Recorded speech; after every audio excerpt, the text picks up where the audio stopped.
satisfied since I was 6. Then I met a hot chick named Bix, but I'm a rebel, little tiny rebel. Ever feel like you're gonna die, hugging a stranger next to a blind guy on a beach somewhere? Would you even care? Oh, Bix, hottest of the Star Wars chicks. Why'd you have to fuck that guy under the ferric sky? Oh, Bix, hottest of the Star Wars chicks. Why'd you have to fuck that guy under our ferric sky? First met Bix and I kissed her. Forgot about the quest to find my sister for like 10 years. Now she's turning tricks, hanging out with the space grandpa. Mon Mothma's freshly single and she's looking good. What was I doing again? Oh, Bix, hottest of the Star Wars chicks. Why'd you have to fuck that guy under the ferric sky? Oh, Bix, hottest of the Star Wars chicks. Why'd you have to fuck that guy under our ferric sky? Oh, Bix, hottest of the Star Wars chicks.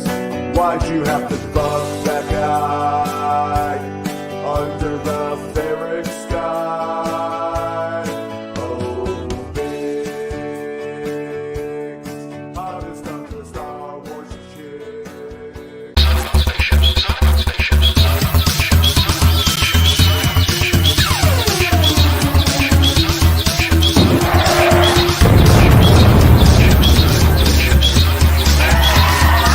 With MakingStarWars.net.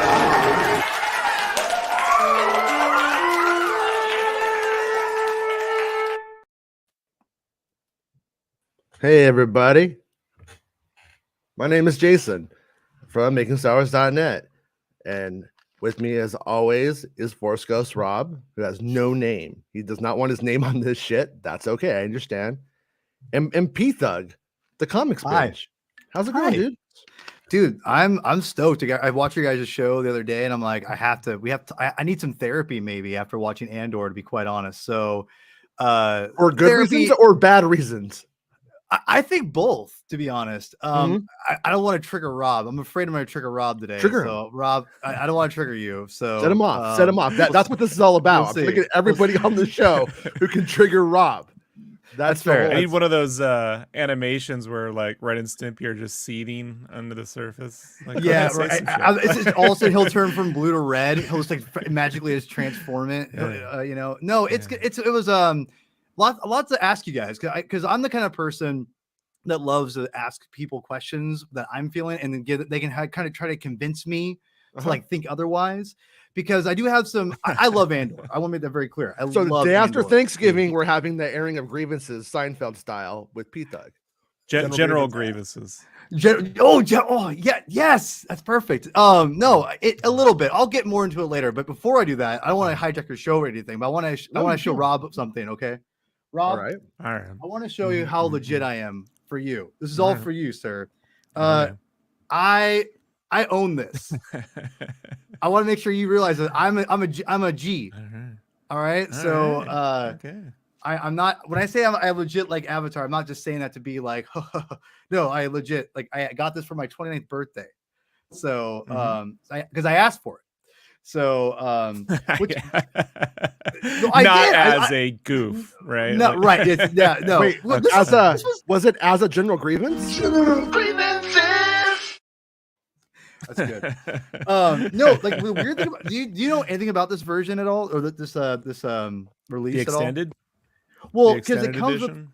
Well, yeah, it's got like 800 editions on it, and the hilarious Yeah. thing is, it's got like a PG version on it. Do you remember? Do you hear about this at all? Nah, I Yeah, just they watched have. the extended version. Yeah, they have like an edited for families version. So that was interesting. What? So, No nips?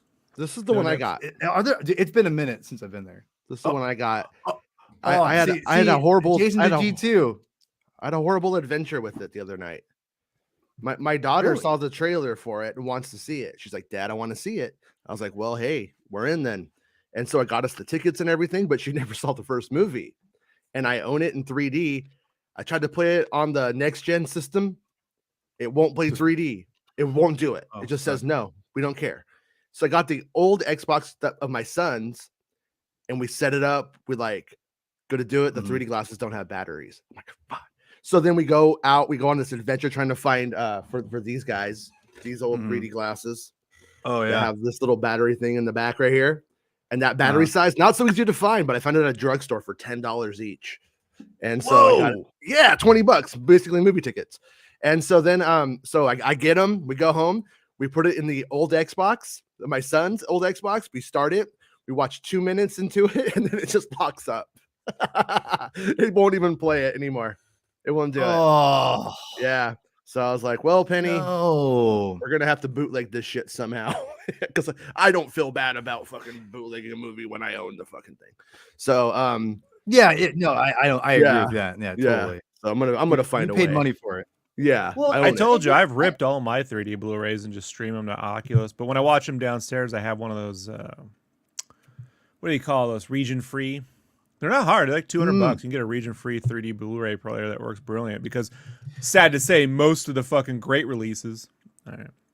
No. Most of the great releases. releases. Still talk. I just like to do that sometimes. I know. It has an effect. What was I saying? Man, I could just think about Chandra and Dick now.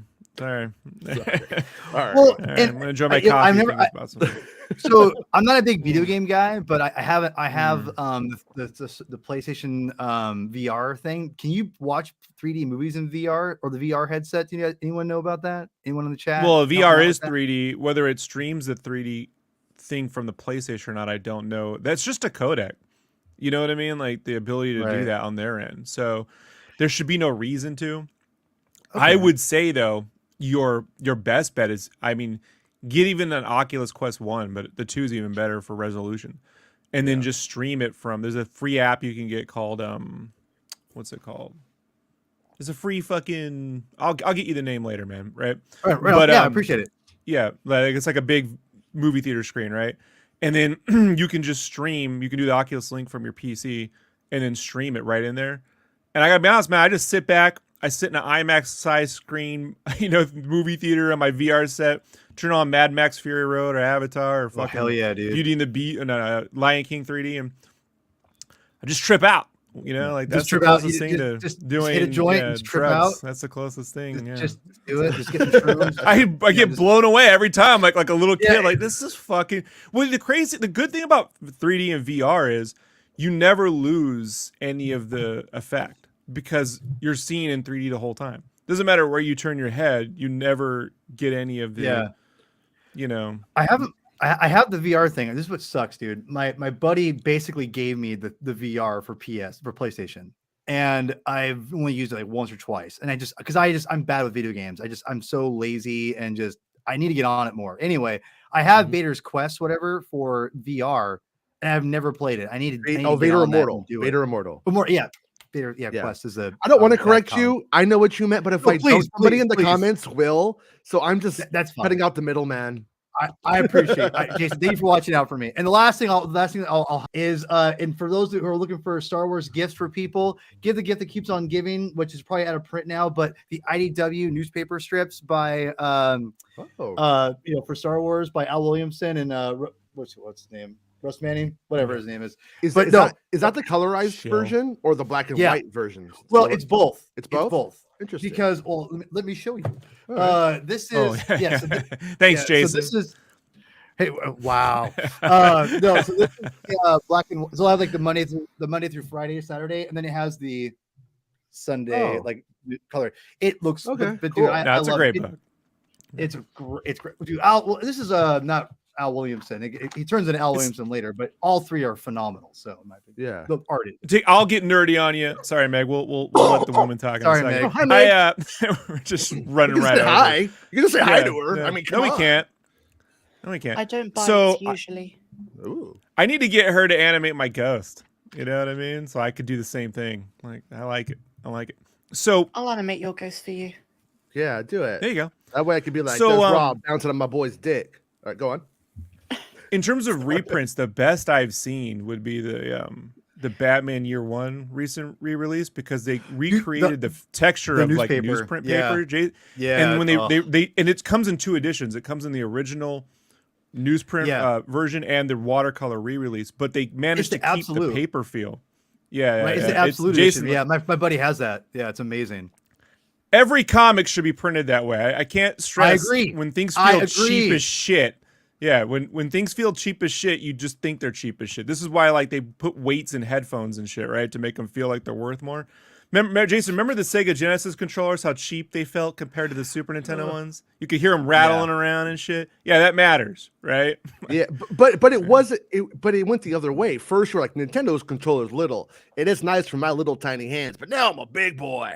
And then you're like, this Genesis controller's where it's at. And then Super Nintendo's like, oh, here's a little tiny controller and it feels nice. And you're like, oh, whatever, Genesis. Jason, And I the thought you were going to complaint- say your tiny little something. My else. tiny little hands, Meg. Come on. Little hands. Well, the complaint is that it will increase the cost of paper. I'm like, when you're paying like $6 a comic, an extra $1, right? Like, Yeah. who cares? Like at this point, just don't make it feel cheap. Right, whatever. Well, plus, and the coloring from back in the day just looks better on cheaper paper. To be quite honest, I mean, I don't like the recoloring a lot of the new comics. I mean, I'm sorry, Jason. We've hijacked. No, go ahead, man. I apologize. So No, let it out, but dude. Yeah. It's the airing of. Thank it's you. the airing of It's Jason why Reed. you need film grain. It's why you need film grain, Jason. Right? it's an element, right? I mean, like we have audio people on here, so I could tell you, like analog sounds a lot richer and different than pure digital. You don't have to files. speak I mean, his language. You don't have to speak. To I him, can speak right? all We your can talk languages. visuals. I can go comics. I can go music. I'm He's just gonna start talking about versatile, Rob. Stratocasters and Casios. Oh God. All that fucking bullshit. So. Yeah. Don't even get me. I'm not a gearhead. Like Jason. I guarantee you're more of a gearhead than I am. I never Yeah. was a gear guy. Meg's gonna talk to us about producing music, and I'm gonna have to go watch the Beatles documentary. That's awesome. again, and- That's awesome. I'm a bit of a gearhead when it comes to bass guitars, but Oh hell yeah! All right, what's your? Sorry, Rob. What do you blast there, or what do you play? I have a 51 Telecaster bass, which isn't the traditional Telecaster body which they made for guitars, but not for Right, basses. right. And I think in 2010 to 12, Squire released a variety of Telecaster basses, but I wanted like the authentic one. It's custom Wow. shop, but it's good. Yeah, I've never played a Telecaster bass. That's crazy. They call it Meg the Funk Truck. Okay. No, they don't. Well, like, As are of they? like 1 second ago, yeah. That's what I'm No doing. one- Whiffer. What would you compare the sound? Because I don't even know if I even heard a Rickenbacker or not Rickenbacker. Sorry, Telecaster bass. What would you compare the sound to? Yeah, is it like a Mustang bass kind of? Like, does it kind I of have would that? compare more to Precision. Okay. It's not got, I guess, the sleek feel of like a jazz bass. Mhm. It's more love jazz similar basses. to Precision, I would say. But it's got Okay, more so- tonal. It's got like that woodiness you'd get from, I don't know, like a Hofner violin bass type of thing. But it also Is it- can hold up well in funk and stuff that's a bit more Okay. not aggressive So but is it- punchy. Yeah. So it's more mid and low, less high. Yeah, absolutely. Okay. Fascinating. Okay. It's fascinating. By the way, So- Hofner so- would make a great I Star like- Wars I'm game, by interested. the way. Yeah, I know. do Jason's think like, oh, yeah. Hofner- See, Hoffner. oh, all yeah, right. that's a good But Star Wars game. Write that one down. See, that's how much I know about gear. I just have I had a Fender Mexican jazz bass, and that's all I rock. Tony pretty much. Gilroy is just Yeah, geeking I'm a out right Squire. now. You know, I have a Squire jazz bass, but I need to get it back. This To be sound- fair, this is good. This sound Squires is have good. improved so much over the last few Oh yeah, years. Squires are they're good touring instruments. You know, they Well- sound just almost as good as the other stuff. You know, Yeah, like in the- crap. You know, in the 90s, all the old guys to me were using real like knockoff fenders or like Yep. like Mexican fenders and stuff like that. Yep. And Yep, then yep. by the time you get to like our age, me and Paul's age, you end up getting Squires and then just putting better pickups in it. And you're like, yeah, just we're gutting here. it. Yeah. We did it. We did it. Yeah. I was So- telling Jason about the bass 6, which has a classic kind of 60s feel about it. It's an Oh, yeah. octave guitar, if you will. It's Mhm. E to E, an octave lower. It's kind of the Oh. radius of a Somebody baritone. say E to E. I love that bass. I'm all about it. Oh, He thinks you're talking about poor Rob. ecstasy. I said this to Jason last week. Sometimes I'll just be, I don't know, doing the dishes, and I'll just think of Rob's Filoni impression, and it makes me laugh every No, time. yeah, I said Filoni, it. his Filoni is amazing. I I want a whole episode of Filoni. Mhm. I want a whole episode. Filoni, the ecstasy dealer. Yeah. You really don't. You really don't. But you think No, you I do. do. You know. No, I do. Filoni. I'll commit. I'll commit. Remember when everyone said they wanted a whole sequel to Ragnarok, and then they got what they got. You know. Remember, Meg said, "Why is Super Drug always next to Boots?" I thought you said Super Drag. Did Paul leave? Did we leave? Did we lose Paul? Thought Paul was supposed No, to tell us I'm why here. he did and didn't like. Oh, okay. Andor, I had to and get up then and get something. No, I With was my like, glasses. remember that band Super Drag? Oh, I love Super Drag, dude. They're fucking great, They're right? super I good. listened to them last Oh, night yeah. while I was driving the kids, and I was like, "This Regretfully song is Yours? good." Yeah, it's so good. But anyways, Dude, Super they Drag have- sounds like Super Drag. Super Drag's third record is really Mhm. good. The second one's not bad, but they did it with I think Jerry Finn, the guy that famous like rock producer in the 90s and 2000s, whatever. Yeah, Super good. He has some good songs on there, but it's not their third album is I think their best after the first. Regretfully Yours is a loud masterpiece for pop songs. okay. So, Meg, I'm not sure if you know that band at No. all, but Super Drag, if you like loud Oh. stuff, like Regretfully Yours is legit. Yeah. I was definitely referring to worth checking Super out. Drug the shop because Right. Jason said drugstore, and here in the UK there's like two. There's Boots and Super Drug, and for some strange reason, if you live in London, you know this. They're always right next to each other. They're competitors, and one has, Super Drug has far cheaper prices, but they're always right next to each other. And I Like never sh- understood the business model of that. Like Chick-fil-A and In-N-Out. It's like Pretty that much. here. If they were It's like weird. right Isn't next there- to each other. Yeah. And also think about all the other super bands, like you have Super Grass, which I think is in the UK. Yeah, I'm not they sure were if they you- were part monkey and they were great. yeah, like They they're were, yeah, they them, were you have Planet of the Apes men. They look like they, You have look like they were Super out of Chunk? Planet of the Apes. Super Chunk was great. Yeah. Super Chunk. Yeah, Super Chunk is good too. So Yeah. a lot of good super bands. I have one Super Grass album. I haven't listened to it in like 10 years, but You got Ash. I liked You it. got Sonic Youth. You got Kim Gordon. By the way, Kim Gordon made a record last year. Super good. I think it was maybe last year, Oh, maybe okay. the year before. But it's more like Kim Gordon got Logic on her Mac and went to town. And I was like, and yeah, probably has built up emotions from her recent yeah. problems. Yeah, it's or- recent to or us. I'm sure it's issues. been years, but yeah, it's recent to us. yeah. Well, yeah, exactly. There was that fucking Rob- Portlandia joke about when Thurston and Kim Gordon broke up, and the MTV generation of the time couldn't take it, and then now it's run by little kids. It's funny. Anyways, but Star Sorry. Wars. I could do Star Wars. I could do Star Wars, you guys. You know, having you Yes. bring new people on this show, they don't want to talk about Star Wars. Jason. Hey, Paul's old school internet Star Wars, so he can Yeah, do whatever he wants pretty much at this point. that's right. Paul, Oh, we got sorry, news. guys. we got got some news? news. I accidentally made some news. Oh, Star Wars movie rumored to I just begin. like the peak. I like the hold on. Scroll down where he's just peeking over. Scroll down. Scroll Oh, down. No, other way. wait. There you go. There you go. Peeky, peeky. There you go. Oh, look at Lindelof disapproving, like, I want my movie next, and then he's like, I'm willing my movie to be next, and he's like, I want my movie next. Okay, sorry. I'm making actually the Rolex men next. Yeah, it's going to be a whole thing about Rolexes. They'll wear nice watches. So when it starts off there, like Bestman Bolton's always like, okay, man, like you got a quarter for an old clone trooper.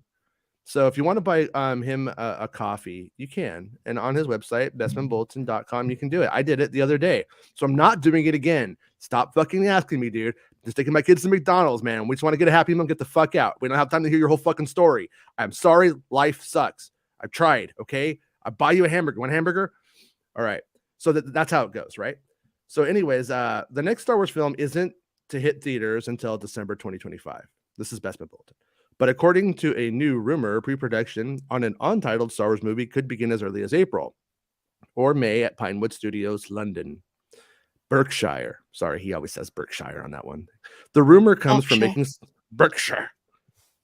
Yes, sir. We're in the seat, sir. The rumor comes from Making Star Wars via his daily YouTube show, where he said the following. Now, this is some Inception shit right now. I was talking to some people at Pinewood Studios, and there's some evidence that they will be shooting a Star Wars movie. I don't think beginning construction on a Star Wars movie around April to May. So if you think about it, this might actually be a good sign for the Taika Waititi project. How it sounds like it's going to go is Taika's going to turn in his movie around December, and then Lucasfilm, no. And if it does happen around April or May, they will start making sets. That's what I've heard. That's me, okay? I think I said it that way. It's me, okay? And then Bestman goes on to say, over the summer, a report from the Hollywood Reporter revealed that Taika Waititi's film was scheduled to begin filming sometime in early 2023, but no additional details were provided at the time, and there has been no update on the project since. However, since then, there's been growing momentum around Damon Lindelof's Watchmen, The Leftovers untitled Star Wars film, which some believe, including reliable insider and journalist Jeff Snyder, will now take the December 2025 release date previously reserved for Waititi's project. Yeah, Jason, I can confirm. Oh, hey, George. It's called the Star Wars Leftovers. Yeah, it's basically the last shred of any fucking idea I had that I wrote down in a yellow pad and just cobbling it together into George, another you're so trilogy. bitter. You're so George fucking is bitter. Well, it's the turkey. You know, I'm a diabetic. Is it the tryptophan? Tryptophan sounds like a fucking George Lucas bounty hunter. Isn't turkey supposed to make you Hold on, sleepy? Yeah, that's this what is good tryptophan stuff. does, right? Or yeah. No, not if you're diabetic. No, you get rage. Oh. You get rage. Good rage. Yeah, I'm raging. This is it. Yeah, you're gonna flip the BB-8. I mean the B2 EMO like he's a table. So one thing that I want to say is I'm guessing on this part because I don't know Jeff Snyder, and I know that Jeff Snyder ain't a faker. He's real. He's legit. He's got legit shit. In my opinion, this is just my opinion now. I think Jeff is hearing what everyone thinks is going to happen inside. I think they think Taika's not going to come through. They think he's not going to have the script up to snuff and that they're going to pass on it for now. And then they will go ahead with the Leftovers guy, with Damon Lindelof. I think that's what his sources, that's the vibe they have. That is my guess here. And and I'm not saying there's going to be anything. All I know for certain right now is it's a Disney project at Pinewood. 100% it's a Disney project. And it's coming to Pinewood, and people are being sort of held on some kind of reserve for that. And I don't want to use the wrong language and say the wrong thing. So, but that's to protect who I'm talking about, the people I know. So let's just put it that way. And, Frank Marshall. Sorry. Frank Marshall, Kathy Kennedy, Lucasfilm Civil War. But so, anyways, point being, I would not be surprised if those people are making a movie around the summertime. I think we'll know closer to March if those people are hired and on. Usually that's around we start hearing concretely. It's people going, "Hey, gonna be starting Star Wars next month," and then you're like, "Okay, cool." And so I think around March, that's when we'll know what all of this means. And unless they tell us before then, we probably won't know. But also, I wonder if they would announce it at Celebration, because there'll be a celebration about that time too. You know, Jason, wasn't there like a while ago around before Rise of Skywalker, or between Last Jedi, there was something about holding kind of the same thing, like holding preparing for sets to be made for something that never came through. That was I remember a Kenobi. long time. Was it, but never made it, right? So Yeah. okay, so that's that. It's very possible that very well could happen again. Is what you're saying, correct? Oh yeah, Okay. for sure. I mean, they even Right. started making the Kenobi sets. They started like the preliminary Okay. work on getting like that Anchorhead set made out there and stuff like that, and then they just were like, well, just tear it down. I mean, it's not as expensive. It's not cheap, but it's not as expensive as some people think just to put up fucking wood walls. You know what I mean? Like for and their people are generally there Like working anyway. foundations. Yeah, Yeah. yeah, and I have no idea. Like we did see a photo, and it was Tatooine. You could tell it was Tatooine in the photo, but I don't know how in depth they got on that stuff. So hopefully someday somebody will show us. But so excuse me. Currently, we have an abundance of Star Wars. This is Bespin Bulletin again. Currently, we have an abundance of Star Wars films in various forms of development. As mentioned, we have a film from Taika Waititi, which was announced back in 2020, which is being written alongside Christy Wilson Cairns, Last Night in Soho, The Good Nurse. Rogue Squadron from Patty Jenkins.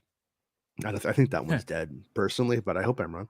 Which has been identified. Well, I want to see a Rogue Squadron movie. I don't really care if it's Patty Jenkins or not, to be honest. Which had been indefinitely delayed due to commitments to Wonder Woman 3. An untitled Marvel Studios head Kevin Feige and Michael Waldron, Doctor Strange and the Multiverse of Madness, and Damon Lindelof's Star Wars movie, which has quickly come together this year and has as a director attached. Charmin Obaid Chinoy, Miss Marvel, The Girl in the River, and finally we have a trilogy from The Last Jedi writer and director Rian Johnson, whose trilogy was announced way back in 2017. So I don't think that one is going to be coming in the next year or so. So, but we shall see. 1 second. Uh-oh. We lost Jason. Jason. Well, I could. So, Rob, which one do you want to have come first? I'm curious what your preference would be. I prefer delayed gratification, so just extended the ones out as long as human, maybe till 2040. You know, Rob wants to be edged. Yeah, I was gonna say, maybe what about you, Meg? Which one would you want to have come first? Whichever one comes first, and it'll be a surprise, and we'll eat it up, and hopefully it'll be salty and tasty. That's fair. I don't remember someone will be salty about it, right? No matter what it is. Yeah, that's true.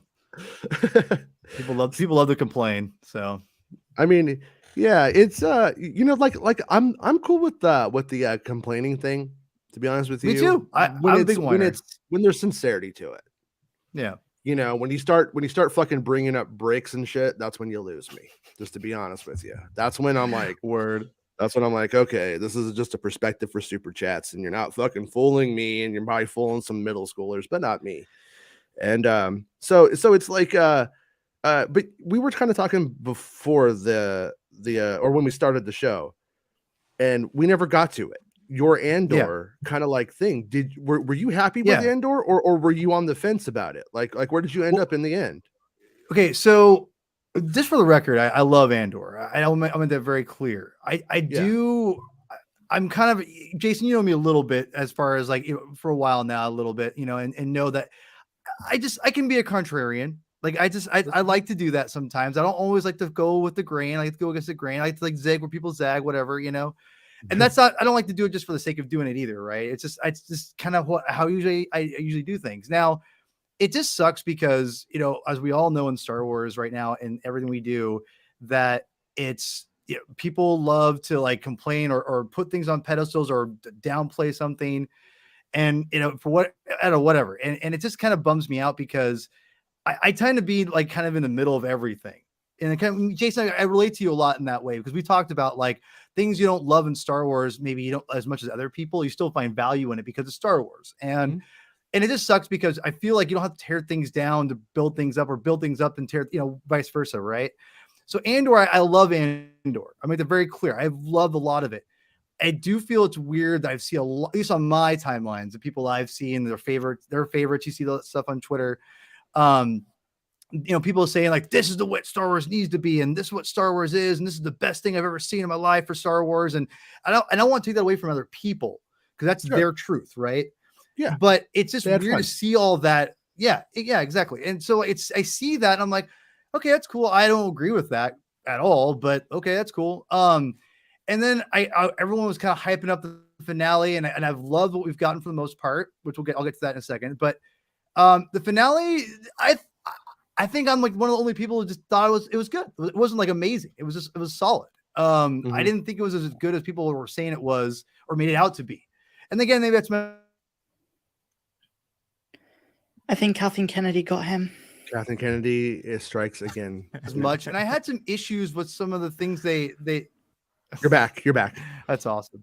You're back. Oh, I'm back. Oh, sorry. Yeah. I just had some issues. Yes, sir. No, sir. It's a smelter back here, sir. Sorry. No, I just have some issues with, I think, how the thing with Luthen and Cassian happened. And I'm curious what you guys think about this. This is one of my questions I wanted to ask you. Because, and I was talking to I'm on a podcast that's called The Saga Continues with my good friends Kyle and Tim. We're going to break everything down soon. But like, I asked him, I'm like, I had a list of things that my issues with, and one of them I wanted to get his, he disagreed with me on, and I'm curious what you guys all think, is that Luthen and Andor's relationship, I thought was interesting because they built it up through episode 2 and 3 and 4 to be like this, like he's really like, he pinpoints Andor himself, right? Like he seeks him out and puts him on this mission. It succeeds. And then I thought it was curious because in the middle, we got to kill him. It's a loose end. I'm like, what? Okay, no, I guess. It wasn't in the middle. It was after the fallout. And then they realize how big everything is. And I think you got to remember, man, like you ever see a kid when they actually go, I'm going to steal a candy bar from the store, and they steal a candy bar from the store. And then they're like, I got to hide the candy bar. They can't even eat the fucking candy bar. They don't know where to put the candy bar. They don't know what to do. Anyone who was with me when I got the candy bar needs to be fucking beat down. And we got to murder my best friend because they saw me take the, like when the heat goes on. I like this movie already. When the heat goes on, everything, then it's like, I got to protect me, and like, that's where it's like, we don't know who this fucking, kill up any loose ends. The thing is, vow.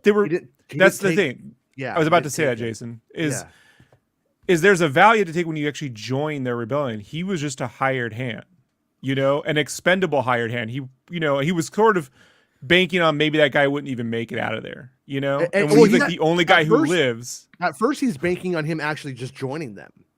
And then when that's what I'm saying. Yeah. And Cassian's just like, need money, got bills, sorry. And once that happens, he's like, well, this guy's capable and we could still use him. We could still use him on it. And then I think there was sort of a plan to have him killed. Like if you notice when they go into the bunker to rob Aldani, she sends him in first, thinking if any of us are going to take the bullet, it's going to be him. So I think they expected there to be losses in the fight, and they expected it would be him. That didn't happen. The guy just keeps surviving. He's, you know what I mean? He keeps making it. But I think Luthen's stuff is there's a little bit of ambiguity there that I think where you have valid criticism, but I also think that you can make that work for you. No, and that's the thing is, go ahead, Rob. I'm sorry. I think it's only ambiguity if you're assuming that in Star Wars, because of the way it's sort of been written up into this point in cinematic live action stuff, is that when a character shows you who they are, that's who they are unless they go completely opposite. And then they never, there's never any subtlety to what they're doing in the way that a CIA operation would go down. Or, you got to really kind of watch the Bourne Legacy really to kind of get nuances of geopolitical, or Tinker Tailor Soldier Spy movie ever. Or so this is when you have an asset that gets put out somewhere and then they're compromised, what do we do? You know what I mean? It's just not as it's even, I would say it's more black and white in a Mission Impossible film, even the more recent ones than it is here.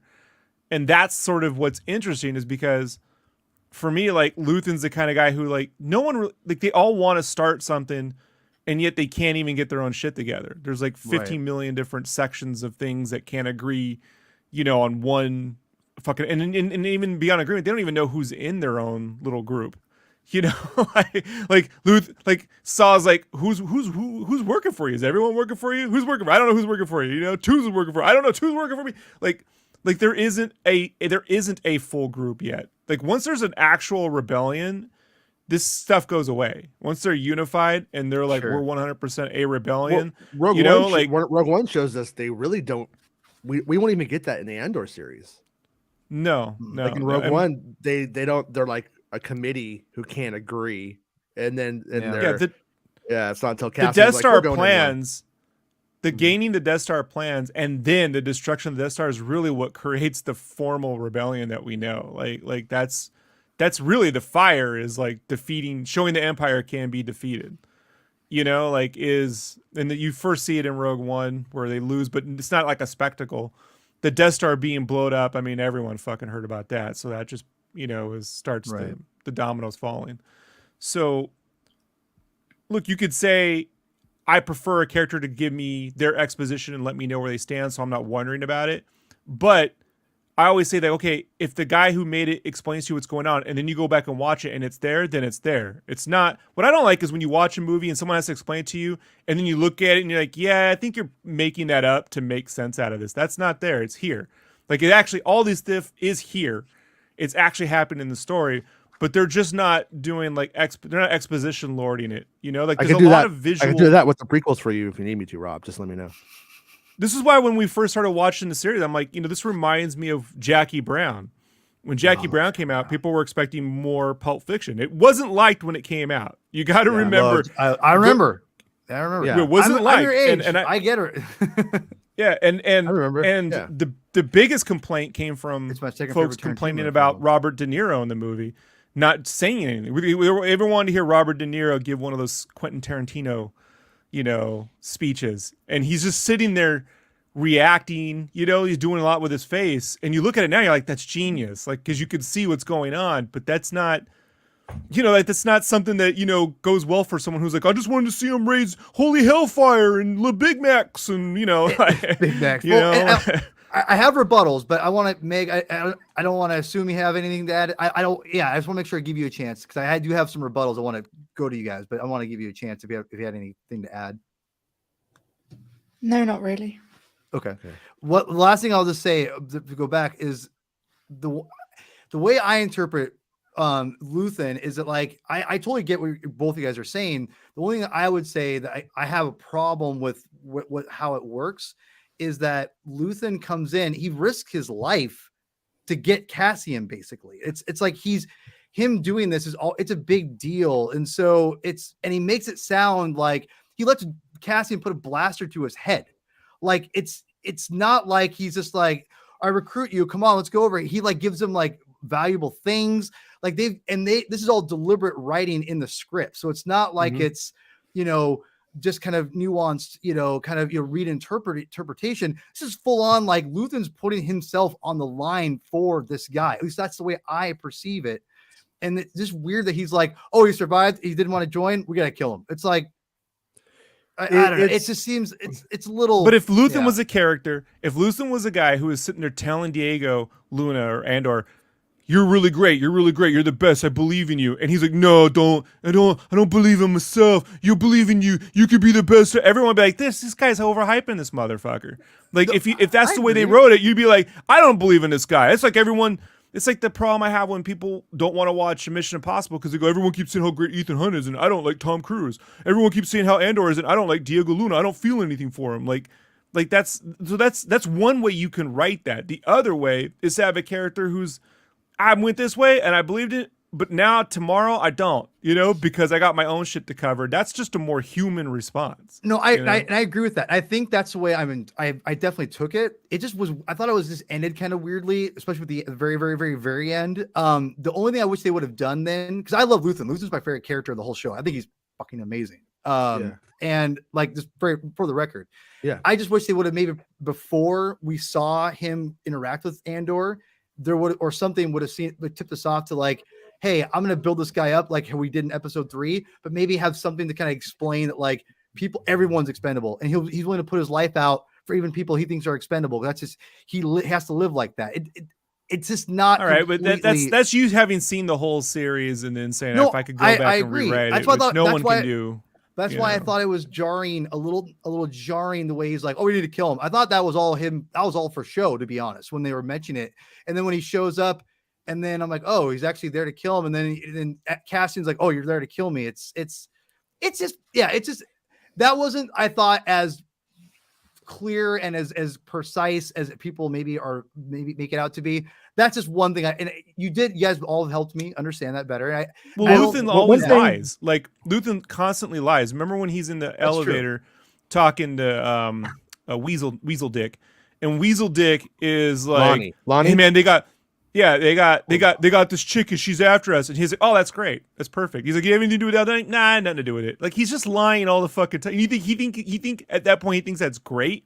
He doesn't think it's great, but he is finding a way to use those things to his benefit, right? Well, like so- because like- you can't do anything two about things. that. Like Both factions in the show are obsessives. Luthen and Clea are obsessive, and this rebellion thing, they've become obsessed with it, but they are obsessing about every detail together, every possible outcome. It's like a chess game where they're saying, if the buyer does this, then it means we sell to, and like they have their whole language mapped out. They have every eventuality that they can predict laid out on the table for them. And it's the same thing with the bad guys to some extent, like the milky fascist. She's like completely like is obsessed as her underling. What's his name? Cyril Karn. They're both like, so all these people are obsessed with this like same kind of thing. But Andor comes in and he's kind of the wild card of the whole thing. And like it just, I think it turns everything upside down on its head. So like when he does say like, "Oh, that's great, she knows. That's great, she's there." A part of me thinks is with you, Rob, where I'm like, yeah, I don't think he really truly thinks it's great. Them not thinking anything is what he truly wants. But at the same time, he's already thought about that. He's already thought about what, because he knows all the people who are there. He's got the plant there. He knows who all of those people are, what they're doing. He knows Lonnie's kid had a kid. He knows these people. I think he's been doing the intel. I think he's like been laying the groundwork, and that paranoia that Saw Gerrera has based off of him is the fact that Saw Gerrera just knows that, like, who do you have? Who is working for you? What do you? And he just seems to always have his hand in things. So it's and plus when you're at that point, I figure when you're at that point in a career of like espionage, you can't obsess over what the way things should be. You can't go, well, that shouldn't have happened, and oh no, they know about this. Oh, that isn't right. That's, you gotta immediately go, okay, that's where the pieces, that person made that move on the board, right? Or they made these series of moves on the board. That's what happened. I have to utilize those moves to my benefit at this point. That's the only way you can think. And that is not how we've typically seen Star Wars.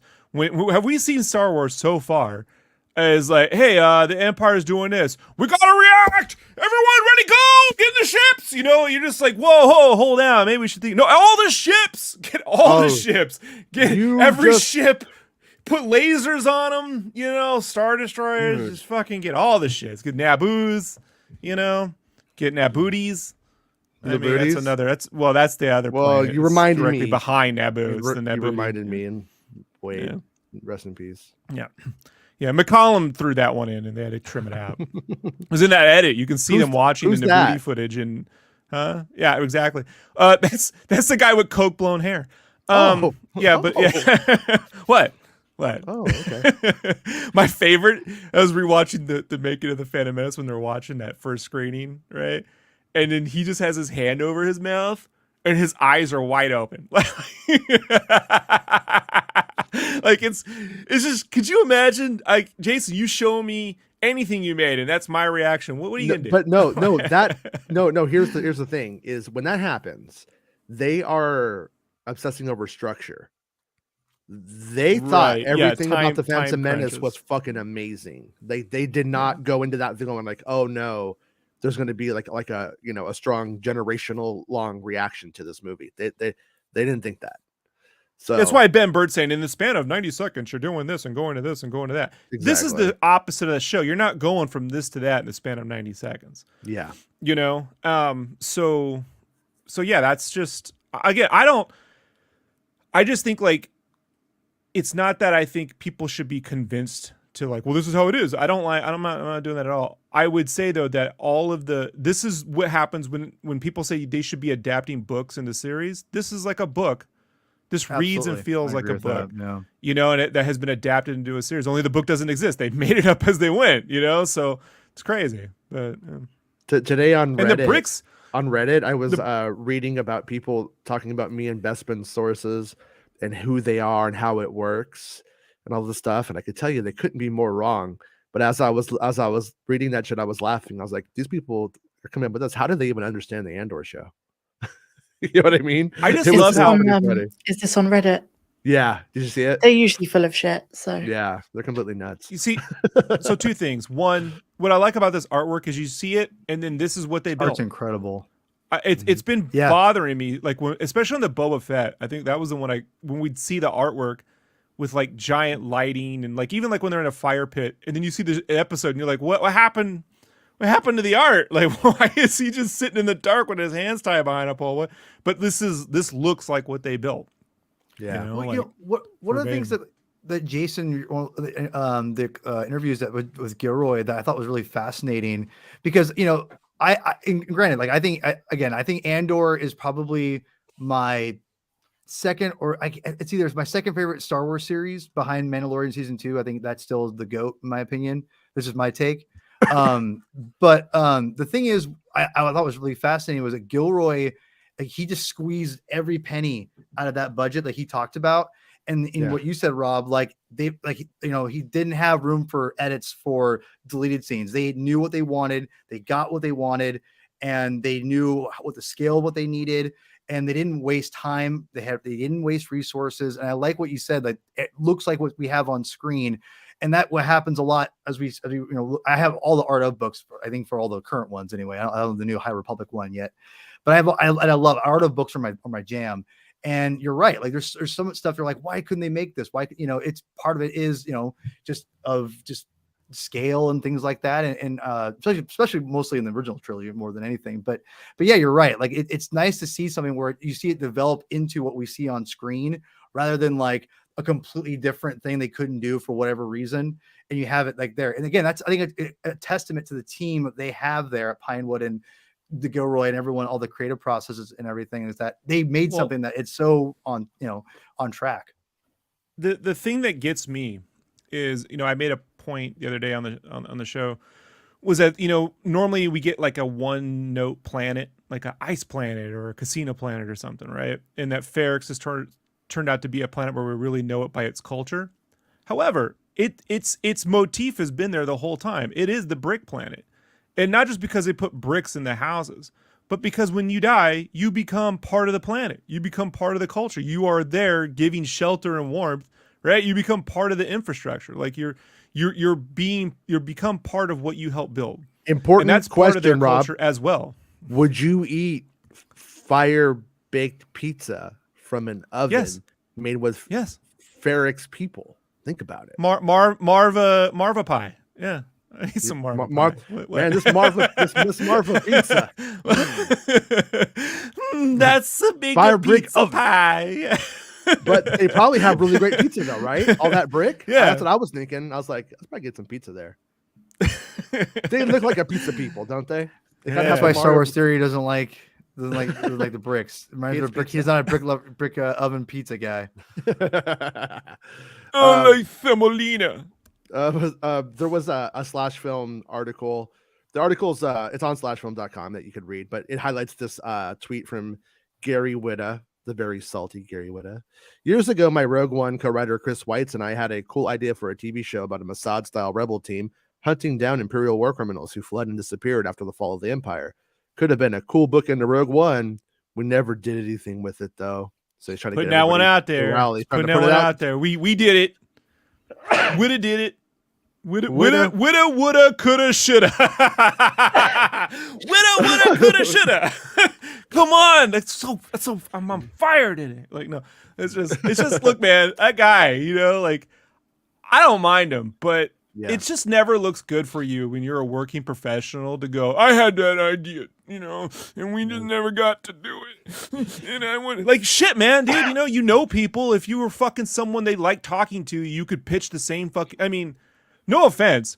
No offense. They had the same I don't know. fucking idea for I Kingdom of think the they're Crystal Skull, like Yeah. Lucasfilm, like they don't know about this. You don't know about this Lucasfilm, What was that? So- Wasn't there? What was that? What was that fucking movie?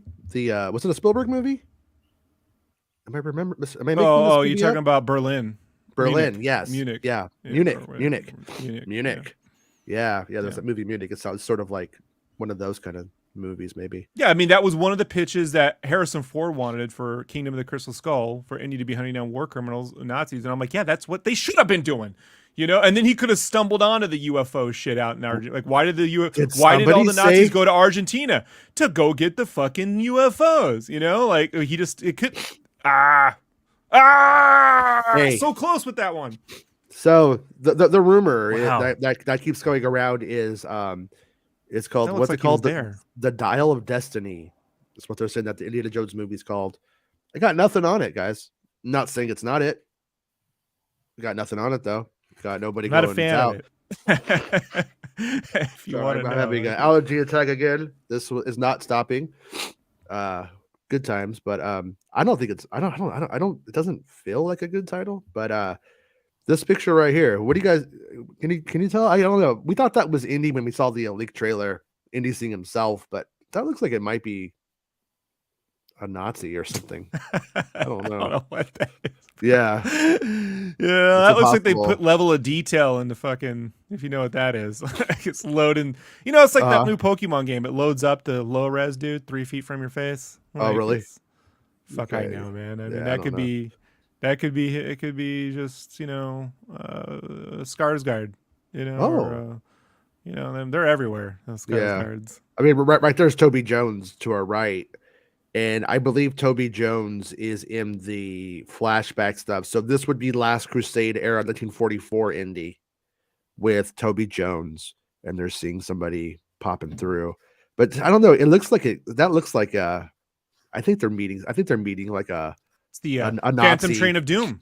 I mean, it might be like a contact, like a Nazi defector or something, or they're just meeting in this fog and they're about to have a showdown. I don't know, but yeah, but Indy does Red dress as light! a Nazi. You're right, Daniel. Daniel's Blue right. light.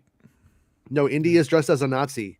He goes when he in those sequences. We've seen him with the motorcycle and stuff.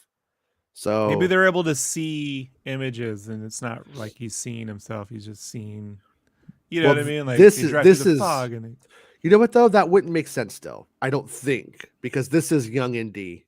So young Indy would have to be old Indy for Indy to be seeing himself if it was a time travel thing. And gotta be honest with you. well, I it don't- opens up in the 40s. I heard- right, Jason? Yes, this is the Hold on. 40s. This we're behind the guys in the 40s right now, which would mean the guy in the front would be from the 60s if it was a time travel thing. If he was a time traveler, so to speak. Right. So the foggy dude So- would be in the 40s. But No, what I'm saying is, no, if the movie no. opens up, No, the foggy guy Wait. would be in the 60s. oh shit. So you're saying the one with the hat is Yes. young? Oh, I know. You see that thing he's doing? Paul's doing. And the reason that we think Time that travel. is It's not because fun. we've seen this Indy with Toby Jones with dots all over his face. That's how we know it's the de-aged Indy. Oh, Yeah, but it's not time travel. and I've heard more hints that it's not time travel, and then we got this dial. Of Oh, you know Destiny what, thing, and Jason? I'm like, I don't know what to What make if of there's- anything. What if there's an A and B storyline, but they're taking place in two different times? Yeah. You know what I mean? So it's not time travel, but old Indy does get to see young Indy when those two things sync up. yeah. You know what I mean? I think that is very, very possible because we have Vikings and shit, like Roman soldiers and stuff fighting in this. And so a part of me thinks that like we could have a thing where Indy goes to this spot and we maybe see what's happened in this spot throughout different eras. And like Indy is sort of our new warrior of it kind of seems to break the conventions of the previous shows. So I'm not sure how far they would take that, if at all, but hopefully we get that trailer on December 1st. That's what I'm hoping. I'm hoping that the trailer is December 1st at that convention. And was it in Brazil? where they're supposed to have an Indiana CC, Jones. PRT, Yeah. RESPEC. Yeah. And I wouldn't be surprised if we got the indie trailer then, and then maybe they hold it for Avatar still though. And I think that they might show Mando 3 and that there. That's my guess. And then they save them for later in the month for the people who weren't there. And then we got Phoebe Waller-Bridge, which looks pretty good in Indiana Jones movie. Gotta say, I'm a fan. Jason has a type. I'm figuring this out. She needs some glasses. You put some glasses on her. And I was fucking, it's on, dude. Why is she more filthy than Kenobi? Like, think about it. She's Look my how kind of filthy girl. she That's is. why. Look at that. No. Look at that. He's like, hey, I farted. Hey, I need some Depends. I'm incontinent, but I've been all over the continents. Think about it. That's weird. That's ironic. I'm incontinent. I've been all over the continents. I didn't want you to breathe it in. And then this is her in New York. Clearly, I would say she has a dial. Look at that. Oh, is that it? Is that the thing R2-D2 puts his little dick in Empire Strikes Back? I've been telling you, R2's been raping control panels for 40 years, and no one's caught on to it yet. They don't have a say in that. I'm going to say that Wall was asking for it on Bespin. I'm just going to say. Oh, Jason. And then we see her again. I got to say, this could just as well be a. But she's not outside of air conditioning. Some people don't look good outside of air conditioning. Yeah, that could be a Star Wars ship. That's cool. Yeah, what the fuck is that? That little like cart thing? What is that? Is that a seat? What the fuck is that behind her? I can't even tell. I don't know. I should have looked at this for hours and come up with a good theory before, but I didn't. I was too obsessed with bricks. So, anyways, what's next? Oh yeah, look at her. It looks awesome. She looks like she's gonna fucking kick Indiana Jones' ass. I'm pretty sure she's gonna kick Indiana Jones' ass. I'm gonna guess that. I don't know if there's been anything on this that's given her any character details for her yet, but I think that she might be with Boyd Holbrook's character. Maybe she seems like kind of dressed like him, so I could kind of see them sort of being kind of like our, remember in James Bond, remember Jaws? Remember yes, the bad guys in Bond? I think she might be kind of part of like the Jaws style bad guys that are chasing our boy. Also, I'm a huge fan of late 60s fashion. So yeah, it is pretty good. Yeah. Word mods. Word. Mm-hmm. Not those Boba Fett mods, the real ones. I think you're saying that. I think I'm saying both mods. No. Not Power Ranger mods, like authentic mods. It's just as I missed the McCollum bit. Who doesn't know who he is? Yeah, prequel producer. Funny when personalities who claim the prequels are everything to them and don't know the fundamentals and pretend to be authorities on the subject. Charlatan. Hey. If you want to know more about Rick McCollum, I'm pretty certain a friend of ours will be starting the Rick McCollum podcast soon. So you can learn all about Rick McCollum on the Rick McCollum podcast. From the makers of the Indiana Jones podcast, the Willow podcast, the Star Wars podcast, comes the Rick McCollum podcast, Spyro podcast, the Ghostbusters podcast. I'm going to lose 3,000 followers. Podcast? I'm gonna be all about that. Yeah. Where is this? Where's the first episode? Where is it? Give it time. I want it. He's gonna do it now. He's gonna do it. He better. I on his show, I brought up the band, the Chats, the Australian punk band. He's like, yeah, we got a Chats podcast. I was like, this guy has a podcast for everything. I mean, it's amazing. He's great. That's awesome. Oh, by the way, this is just a complete side note. I was at Dollar Tree and they have this like Star Wars sticker book kind of little thing for $1.25. Dollar Tree's $1.25 now, inflation. And Al Williamson look, done it. I love it. Yeah, I fucking love it. Like I need to buy it. I ended up that's like rad. Yeah, it's really good. Like it feels like Mando stuff that was made for Return of the Jedi. Like Return of the Jedi era, like looks and stuff. And yeah, I was pretty into it. My daughter loves, she likes Star Wars and she loves like Grogu, obviously, and stuff like that. One of her first words, other than like my mama and dada, was Grogu. Really? And I'm not even BSing because I would say it thinking she would, whatever, because she had like socks of Grogu or whatever, and she'd go Grogu. I was like, it weirded me out. It was crazy. But no, like she loves stickers now too. So like seeing that's like, what? there's a Dollar Tree right down the street from me, so I better go up there and check that out. Yeah, awesome. Yeah. If you don't have it there, just let me know. I'll mail you one. If they don't have that, I don't know if that stuff's regional or whatever. It's got to be. They have to have it there. You would think, right? But yeah, so we got a little Tony Gilroy interview by Dan Brooks. Dan Brooks is a great guy. I haven't talked to him in years, but back in the day, I used to talk to him. I always want to talk to him, but I'm always afraid like I'm gonna like say hi, and then people are gonna be like, "Are you Jason Ward's source?" But I don't want to put that on anybody. I don't want to put that on anybody. Oh, you know what I mean? Yeah, I understand. He's a good guy though. Meanwhile, cool. the next time shit. I go to Celebration, I'm gonna just create a sign called Jason Ward's source with an arrow, and then just stand behind Dan Brooks and just follow him around. Oh no! Don't do that. Oh, don't do that. What? Don't do Can't that. stop me, Jason. You can't stop me. Hey, Dan Brooks has a good do what I want to do. do. I say what I want to say. I live how I want to live. I play Oh. how I want to play. What? Have you watched the Addams Family? Watched the Wednesday Addams show on Netflix? No, I haven't watched it. It's pretty good. I like the movies. Well, we'll see. Yeah, no, it's good. It's good. We'll see. Yeah, she's We'll really see. good. Yeah, you're gonna agree with me. She's good. Yeah, well. Now, the only thing I'd say about it is the structure it shares similar structural things that we've seen before as the Norman Bates show and the Chucky series. And I like both of those shows, but it's like fish out of water story, take a known character, put them into a puritanical town that's supposed to be the white is, but there are blemishes under the surface. You've seen it before. Edward Scissorhands, You know what I mean? Yeah, it's that same kind of thing. But it's good. It's good. Well, I understand. No, maybe. We'll see. So Gilroy says Andor isn't like the start. Wait, is this? No, this isn't Gilroy talking yet. All right. So Gilroy says, I don't worry about that at all. I worry about the storytelling. I worry about the logic of it. I worry about the plotting. I worry about the characters. I worry about the story making sense and things tying together. So this is on the StarWars.com article for Tony Gilroy Andor season 1 interview. And there's a couple of little like reiterations of things that we got in the interviews we covered the other day.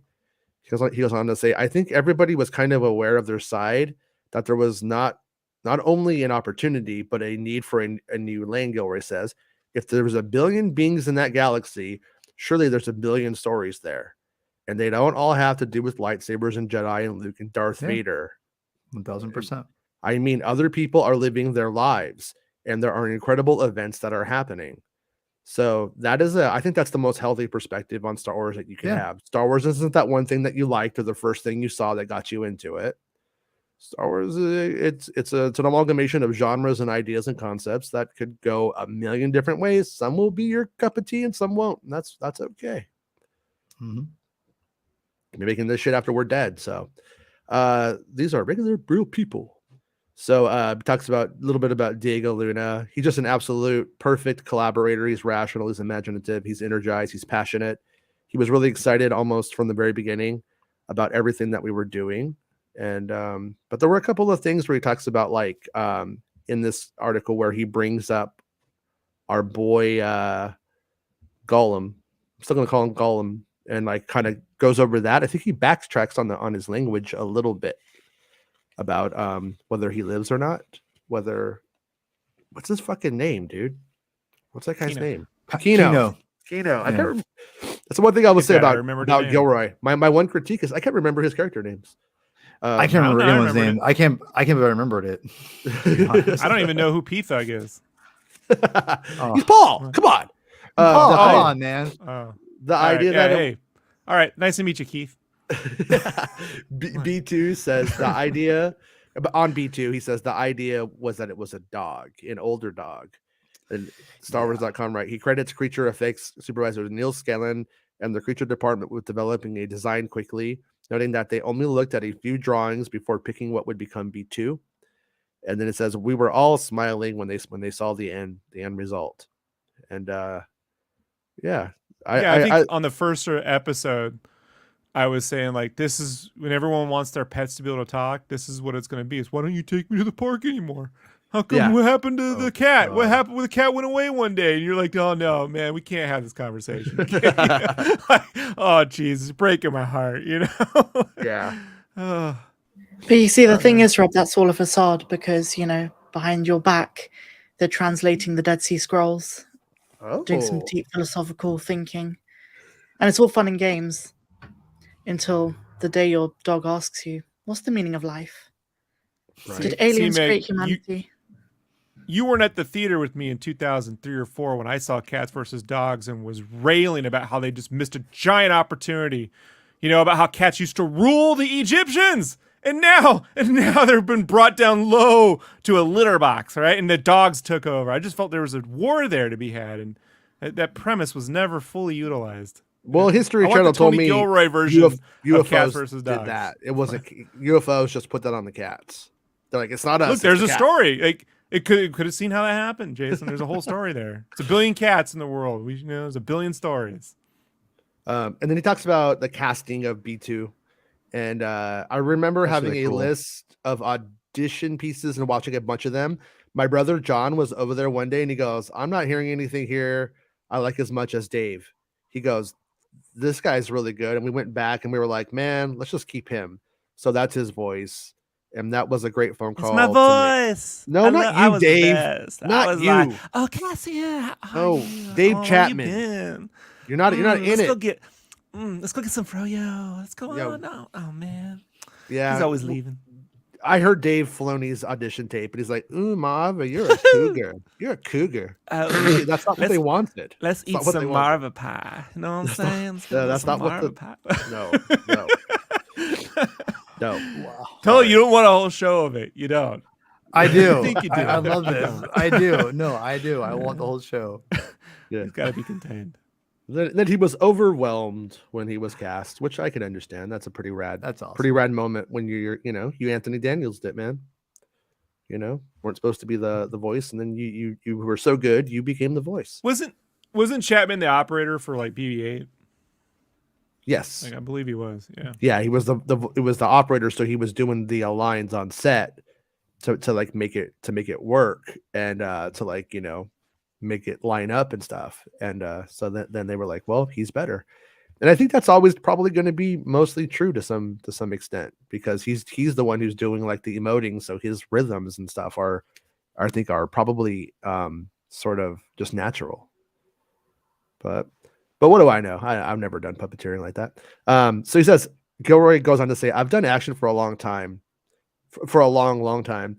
And the key to it, there are several keys to it, is to have a very specific place, a very specific set of limitations to work against. And the best action scenes are the ones that have the most character conflict in them. The overarching other part of it is error. So, yeah. I was saying it's a very John Carpenter Assault on Precinct 13 kind of way of writing things, versus even one would say Aliens 2, is not a heavy action movie. It has action scenes, but it's all the buildup that gets you there. Tension. It's just, yeah. If it's just like the Doom movie where you're just running with a gun and blowing shit up, like it's not. Did you say Dune or Doom? I don't know which one you said, Doom, sir. Doom. Okay, DOOM. All right. No, I fell asleep in the Dune movie. I couldn't tell you what happened. Once that Attack of the Clones, killing the was it the little droid bug? Can StreamYard run Doom? Can StreamYard run Doom? That's what I want to know. I was like, I can't believe Lucas took this shit and put it in that movie. Sir, we'll have to have a different conversation about this one day about Dune. You can have it. All right, good. Okay. Be sleeping. I gotta say, this guy getting, I think this is when Cassian's first going into the prison, right here. Yeah. Was this guy in the front on the Fashion Planet? Because he looks like he's dressed like he's from Canary, but he also looks like he's going to like walk the runway. Like in like New York. All I know is fierce. That's the look of a man who realizes all the guards are white. Oh no. Fuck. Where do they send me? Like I knew it. I told them this was a fascist government, and they said you're being political, and you're like, oh no. Oh no. Gilroy says about the prison. In the prison, for me, the key to that sequence is is when the kid jumps up onto the railing and it breaks from his weight. He says that little bit of reality, that mess up, that error is the hook for me to get involved. And then he says, you always have to have a hook. There has to be something different about it. Eldani was a hook, and the funeral was a hook. Every action sequence that we were doing has a hook to it. It has something special about it. Well, that's why I put grappling hooks into A New Hope, Jason. And that's why you gave Steven the idea for hook, right? That was your idea. Nothing new. Yeah. Doesn't George have a cameo in Hook, like kissing Carrie Fisher? Yeah, at the end of the end of the movie. Yeah, doesn't it? Yeah, we get high on the bridge. If you look. Something tells me George he's like me. He's a straight arrow. He just like doesn't do straight edge, basically. When the pixie dust hits him, he literally they float. You nitwit. So like in the scene, I know. But that's the whole they get high. You stop explaining the joke, Paul. Like, come on, I get you just need all the exposition. To be fair, I forgot that he floated. I remember the very end of the movie, but I forgot they floated. So I apologize. I didn't mean to ruin your joke. I'm sorry. So he goes on to say, ruined the joke. Okay, let's go. Oh, but this is just more about what's different in the prison, like why do the prison, and then the moment hit everybody was all over it. So it was like, oh my god, it's the floor like that. What does that do? Well, the guards would have to have boots, and they would have to have these rubber boots. And then at one point in an early iteration, the boots became the whole thing. Getting the boots to get out. That's what I thought they were gonna do. Yeah, I thought so too. Yeah. No time. Like if you clock the time, their time is to get to that control room and shut everything down. If you're sitting there trying to put on boots and run around, I mean, just no time. Run before they know what's going. I think what they realize when they realize how few people there are, you got like a time to get up onto an area. They're not going to know you're in what level you're going to be on. Every level. I mean, it just, yeah. I think that's the one thing that I'm like, my wife is, when do they get the boots? I'm like, it's not a fucking Zelda quest, right? Like I get this to get that, which will give me the thing. You don't even know if remember Die Hard when he gets shoes and they kept being the wrong fucking size? You get to sit there, every minute counts, and you're like, I'm trying on the boots. Hold on, give me your boots. I get you. And then they just zap everyone while they're sitting on the floor putting on their boots. So it's kind of the whole point. Yeah. I wanted to have the automatic laces from Back to the Future, and then the jacket to go drawing on. George, what's your opinion of bricks and screws? says as a guy who's been screwed out of a few deals, I'll tell you. Yeah. Yeah, you know what I'm saying? Half, Jason. Yeah. I had to give half. I don't know why. She didn't come up with half. I mean, I barely came up with half. I mean, we had a husband and wife came up with most of that dialogue. They didn't get shit, but, you know. You did tell me one time, look at Marcia. I like them thick as a brick in the bag. Oh. Is what you said. Oh. Yeah, that makes sense. I mean, yeah. Marty did. So they asked, okay, here's the part about Kino Loy, whose name I can never remember. I love him so much, Gilroy says. I don't know the answer. Maybe we will. It's terrifying to think that someday that someone may build a prison like that based on what we designed, he says jokingly. The Panopticon concept actually is kind of not that far off. That's the reality. The actual structure of the prison itself. Floors. Okay, I was gonna say because he's really taken from real prisons with that. That's what we were worried about. A Panopticon is, Paul.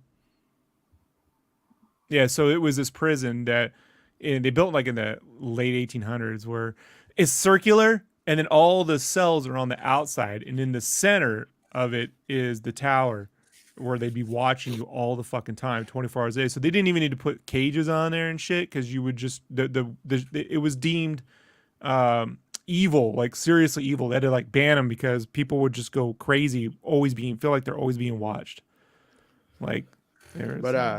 Yeah, they ended up taking that architectural design and applying it to malls in Costa Mesa, California.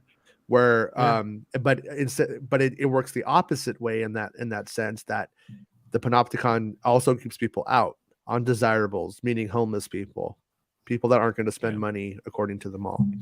And architecture is fascinating on that front. I'm curious, did anyone have, when they watched the finale with Merva's speech, I thought the hologram looked good. This clip, if you go back up a little bit, Jason, to the picture. Yeah, it looked fine there. But any wide shots, she looked creepy. I'm not sure if I'm alone. She was dying, Paul. But that's not- She was no, literally like, 100 she years looks old fine and there. dying and giving her She final. looks Well, she fine looks. Everyone has there. a good side, Paul. Turn to the No, left. well, Turn to the I- left. Watch I- what happens. Turn li- to the li- other way. listen. Other left. Oh All- shit! Oh, Rob. horrific! Oh, Rob, all me I don't and want to Paul- fuck Paul now. Like, All hold on. me- See that side, I want to fuck Paul, but Paul turns the other way.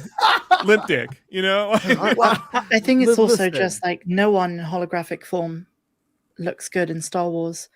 Look at Obi-Wan on Camino when he calls Mace Windu on his iPhone and he shows up. That's and that. true. All Yeah. me and Meg are saying is she could smile a little, right?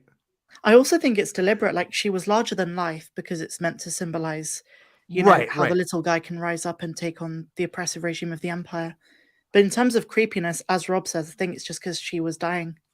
Yeah, it just the way it's just weird the way because it looks fine just right here because and everything, but when they do this wide shots, her face like it just looked I don't know, it looked like almost like a ghost. Like it's almost I'm not sure about Yeah, it was her ghost. It was literally her ghost speaking to them from. She was dead, bro. I get what you're saying. I know. But not everybody is able to look as cinematic as a 19-year-old Carrie Fisher, right? Kneeling on Luke's fucking, oh God, look at that. I'll go save her. Listen, I get it. All right. There's some of the wide shots that kind of I was just like, it just looks weird to me for a second. But yeah, I need to rewatch the episode again. Just whatever. But No, you saw what you here. saw. Like I'm telling Okay. you, just being unfair to an elderly woman No, dying, well, hold on, like being hold projected on. 100 feet tall.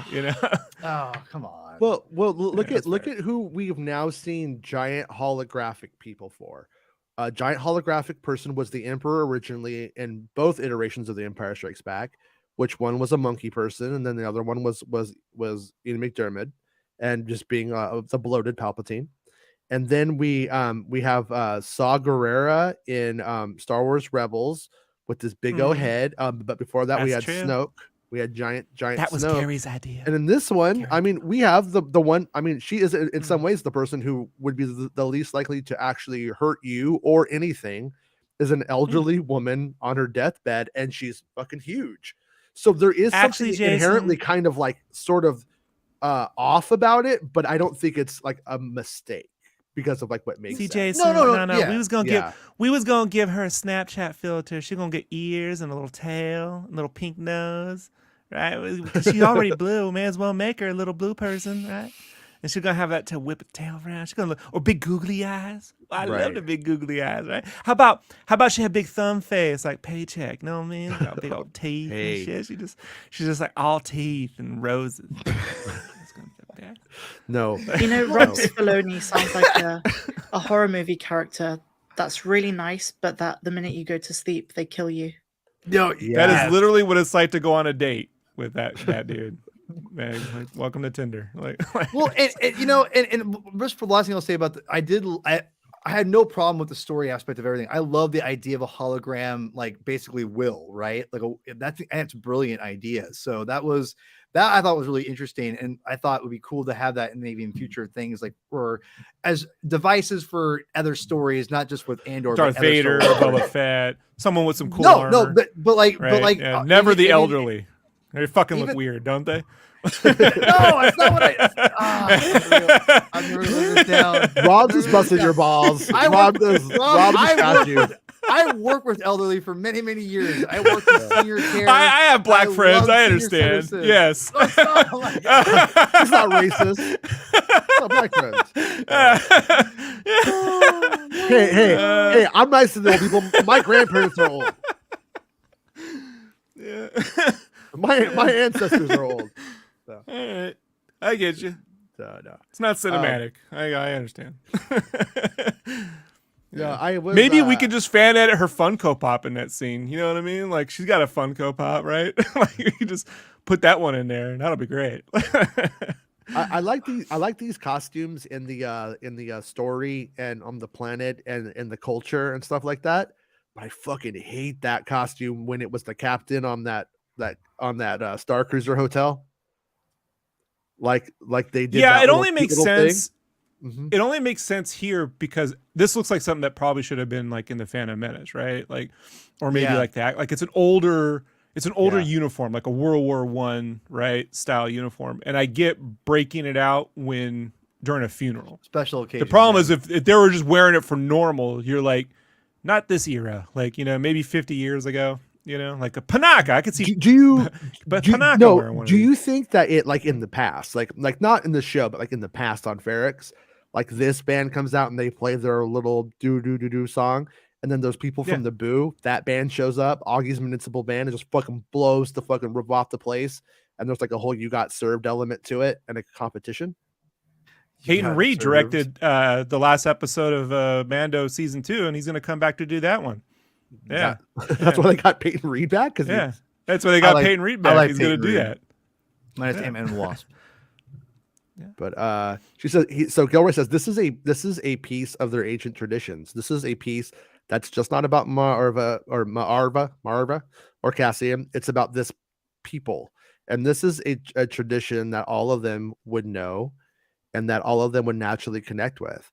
So the sound had to be something that hopefully felt like it was almost part of their folk tradition. It meant something to them. And that is the precursor to them all coming together. The funeral came alive to me through civic procession. And it really helped me advance the personality of Ferrix and the depth of it. The fact that these people really cared for each other. And then it says that Marva becomes the call to arms, and that just enriched everything. And he mentioned somewhere in here that they made the actors play the music, I guess. Like they used, like they made it not perfect on purpose, obviously. Yeah.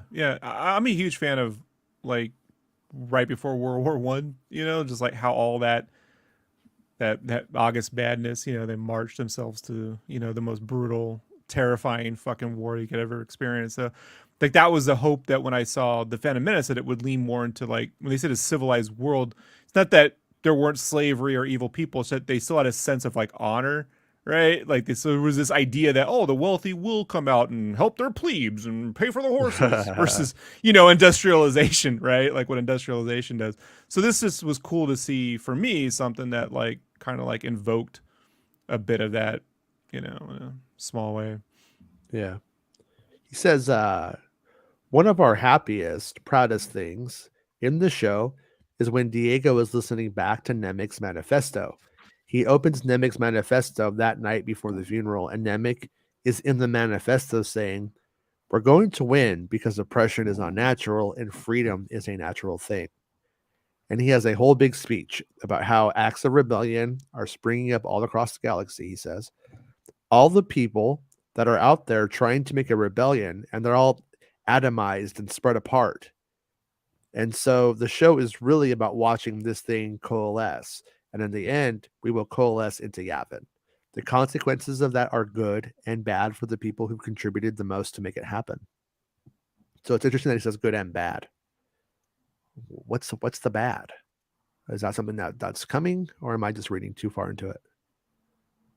And then he says, the consequences are good for the people who contribute the most to making it happen. So I mean, you yourself will probably die, even if you don't make it. He says that's one of the things that we're most interested in. What happens to the original gangsters who are no longer so presentable to the community? Yeah, so that's Saw Gerrera gets blown up by a laser. I mean, Saw hadn't been blown up by a laser. You really think they would have wheeled him out at in Jedi? Like he does go like Mothma's this, though, sitting there when it happens. So Mon that's cool. Mothma's like, many Bothans died. He was like, rightfully so. Fuck those Bothans. The Separatists. The Bothans. No, his ghost, his hologram is all. What about me? Why does my hologram look so creepy? I'm not cinematic. Yeah. Well, and the answer is when you showed up as a big ass hologram at Yavin talking shit that one time in Star Wars Rebels, the cartoon show. Nobody appreciated that. Let's be honest. The best projected hologram ever is in the last Starfire where they melted that dude's head with a laser, right? Like the hologram. Remember that dude? Just melted him. Like, yeah, it's great. I haven't seen that forever. I have like the special, is it Shout Factory, the re-release of that Blu-ray? I need to pop that in at some point. I like that movie. It's been a minute though. Or wait, which one? Last Starfighter. Is that what you guys talking about? Last Starfighter. Okay. I think Yeah. with any of these effects, though, Paul, maybe what you're probably lamenting, and this is something I can get behind, is I think they should take any of those pre-recorded effects and sort of, there's a way to print them out on a film stock and reintegrate them in a low-res manner. The problem is they're super high res, and originally the original holograms were done on like a Super 16. You know what I mean? That or like interjected, so it has all this noise and stuff. Like the way Greg Fraser was using anamorphic lenses in the Batman to create vignetting and different effects. Like I just think with all the holograms, they could, play them back on fucking VHS or some shit and record them. No, that might be exactly what you're talking. Yeah, because I think when this is just the wide shots. It's just it felt like it just felt odd to me a little bit, but the close-up shots were fine. It is odd seeing a 100-foot ghost down the street, though, dude. Like, let's be honest. I know. Okay. There is. But there is. You got to be fair. There's no. Think about it. If you had to make it, in what way? If people say the story needs to come first, and we're going to create the visual effect based on the story. Well, the story is important. That since Andor is the guy we're following, we don't get to see her die because Andor doesn't get to see her die. Right. So we experience that the way Andor is. And when we get to hear her speak again, it's this form that we can do because of the hologram. I love the idea. So then it's great. Yeah. So then even if you go, well, visually, there has to be like a cool way. There is no real cool. There's only so much you can do. There is some bad ghost shots. Like when the hologram thing that they did with Palpatine and Kenobi, that to me is like probably the least effective use of that since Rebel Assault. You know what I mean? Like, and he looks cool. It just had nothing to do with it. Just the way it was shot. So I do think what if her actual ghost showed up? Her actual ghost. Yeah. I love everything about it. Just the wide shot. It's the way it was like because it's always also upward a little bit. Like it was kind of from a really like hot. I don't know. I can't explain it. I'm not doing a very good job. I apologize. See, guys, what you don't understand is in Star Wars, when you die, you come back as a Muppet. So if you ever seen the two old guys in Christmas Carol when they're ghosts, that's how I envisioned all the ghosts in Star Wars. But Frank wouldn't do it, and I wasn't about to argue with Kush, so we got what we got. Yeah, right. I wanted puppet Guinness in that movie, and they wouldn't do it. Sorry. On a side note, there were a bunch of articles in the last couple of days about how Andor started filming, and I'm not interested. Bye. Cyril Karn was there for the first stuff and like what it could mean, and old Samantha here, I shouldn't call her old. That sounds like I'm calling her old. She's beautiful, young, but Samantha is she plays a stormtrooper. She pretty much played everything in Star Wars now. She's been a rebel. She's been a stormtrooper. Samantha's there, and I would think that it could be rehearsals or something like that, but good chance. I was wondering, does this mean that when we open up with, or the first stuff that we're getting filmed anyways, is it going to be homeboy Cyril Karn with stormtroopers? Just food for thought. Samantha's there. She's usually a stormtrooper, and the first stuff they filmed was Cyril Karn. But it doesn't mean because it's the first stuff they filmed, it's the first stuff we'll see in the show if they don't film it in order. But if they were, that would be something. But just a little side note. But yeah, well, I think we did it. Is there anything that anybody wants to hit on before we call it a day? I was afraid. I'm afraid to say one last thing. Rob will. I don't like it berated.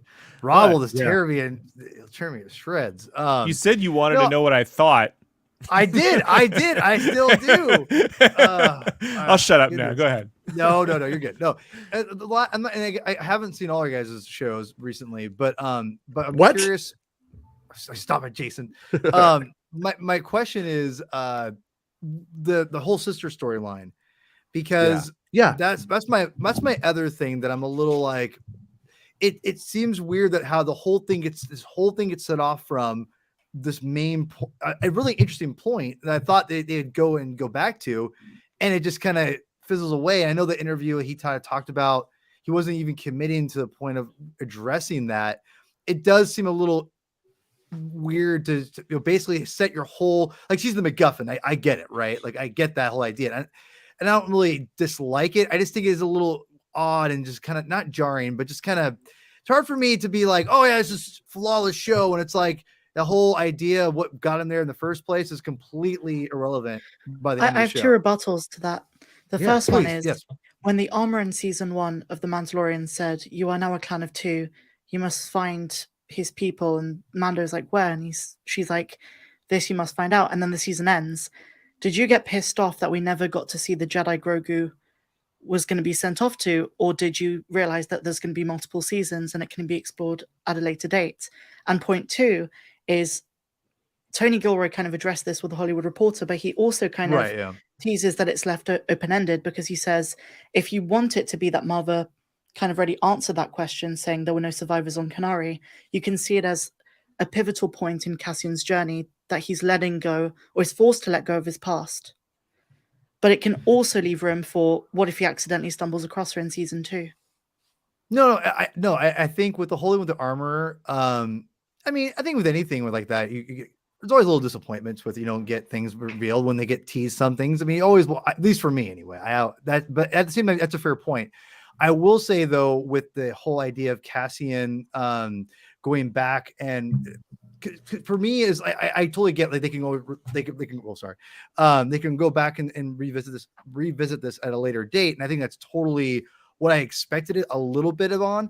But I would like more, because I like the idea of Cassian moving on. I do like that idea. And now and Rob kind of talked about this or a different point about what I was kind of talking about, the holding with Luthen, is they don't have to always have, I get the whole idea of they don't have to explain or over explain this to people. And it just, for me, it was, I do like the idea of Cassian being like, that's not a part of my life anymore. I'm moving on. I do like that aspect of it a lot. I just wish they would be a little bit more, one way, give you a little bit more of a hint. I don't need to have it like be a heavy plot point, but give me some kind of semi-resolution of like, it's going to continue, or like you said, Meg, I like the idea of him moving on from it, which again, you could interpret from the murder conversation too. No, I think I don't think you're off base on this level of criticism at all, because as you said, she's sort of the early MacGuffin, but it's a big fucking personal thing that it's like your long lost sister, and you put that in there. It could have literally he could have been there on the stripper planet, whatever that was, just chilling, just doing something else, doing anything else that took him there for his immaturity, for whatever the reasons that he had laid out. But when you make it his sister, and then it's like he's like a fucking man now. Like, it's like all these years later, now he's like, I must find my sister. It's like, in a way, a part of me in the Star Wars lore, in the Star Wars realm, I am a little bit like, what were you doing for all? I said I made that joke in my Bix song where he just forgets about his sister for 10 years after he meets Bix. It's like, what were you doing all those years, bud? And then the resolution is just like, forget about it. Like, I do think that maybe it could have been a little bit more like, we think everybody there was wiped out. There could have been not that, but something more definite for the audience. Meg says that too, right? Like and I think she's right that Merva says that and says, there's no survivors, and it is like Cassian. I like that aspect of it because I did like it to that point, because you didn't know if we were going to readdress it or if Cassian was going to move on, and it never gets readdressed at all again. Like, it's completely like, it's a whole new thing now. And now it's a big time gap and jump. It's like, it just seems like you said, Jason, they could have been there for any reason, but it felt like, let's put this plot point in to I guess maybe just to have it there in case we want to use it later. And that's what it seems like now. It could be a season 2. I mean, and think about what they could do with the character. Number one, she could be dead. That could just be the case. And that was the grim reality. She could be the Cassian Andor of the Empire. She could be on the other side being evil. And then he has to confront his own sister in the end. It's a little hammy for Gilroy, I think. Yeah, a little too on the nose. It would work in normal Star Wars, but for Gilroy, I would think not. Yeah. But and then the other thing is they just pick up on it. Lucasfilm just picks it up some other way with somebody else, and it's just something else that goes on. But I would say, Baymax, what if they did do a stripper planet that was all funded by like Hooters, and then the Empire stops the flow of buffalo sauce to the wings, and then that's what actually starts the insurrection? They have a 50s diner on Coruscant. There's got to be an equivalent of Star Wars Hooters somewhere. I mean, it's just reality. I mean, Dave come on. Filoni keeps pitching it, but they won't let him do Dave, it. yeah, Dave, where are you at, man? Where's our Star Wars Hooters, man? Seriously. So What were you saying, Rob? you can go in.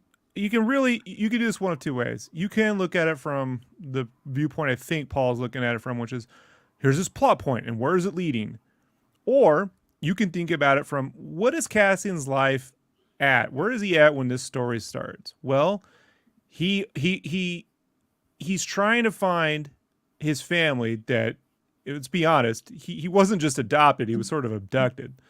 You know, that he remembers vaguely when he was a kid. He was saved. He was saved, but I'm talking about he didn't get a chance to you know. say goodbye. He didn't have any choice in that. Okay. So I'm not saying he's resentful of it. I'm just saying that one of us here has been adopted. You know what I mean? Like had long lost family, never met. So I understand this theory where you start. So he's spending all this time trying to find that. In order to do that, because he's not a wealthy person, he's either borrowing money from people and not paying it back because he has no way to make money, or while he's out looking around for his sister, he's stealing shit from the Empire, right, to give to Bix to resell, and she's obviously not paying him the full amount too, and he's getting himself into little bits in trouble here and there, right? But you know, so he's being able to kick the Empire in the balls here and there, and and he's having no luck. It's kind of spinning him around. So he's a person. So he's sleeping around with chicks. You know what I mean? He's just not. His life ain't going anywhere. He's just running a loop. And did you see those at chicks? this particular point, I think it was going somewhere better than most of our lives. I think the guy lived fast and died hard. all right. So he goes on this one place, which is no different than any other planet he had a chance to, to go find his sister. And while he's there, he ends up killing 2 fucking security guards, which sets off a chain reaction. By the time he gets back, not only are they looking for him, right? Like he's in trouble when they get back. So at what point from that point on in the story does he have to then go on the internet and start looking for his sister again? Because the security force shows up, they get into a fucking battle. That's a whole fucking problem. Then the Empire shows up.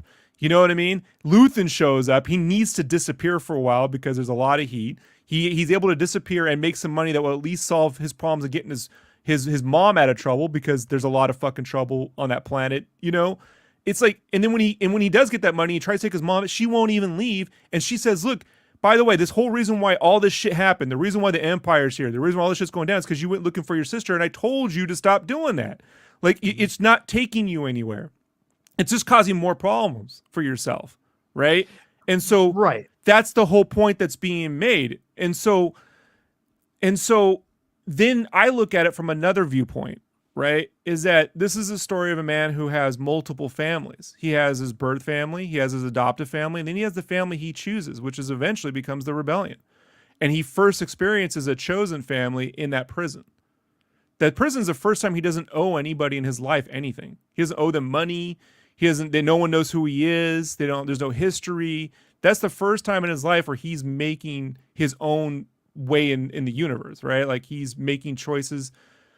He's there to support people, and they're supporting him. And so, but only because there's no top ramen in the commissary, because they eat their tubes. If there was tubes, it would have been. If there weren't tubes, he'd owe somebody. I'm just saying. So the only problem with this is that how come the woman at the strip club said that she'd seen or known a Canary girl who works there? That's my only problem with this. So she said she's seen or known a Canary girl, and his sister is out there. But it's irrelevant. Like, how do I say this? There came a point in my life where I'm like, I know where my biological father is, but engaging with that individual will do nothing but bring my life fucking trouble.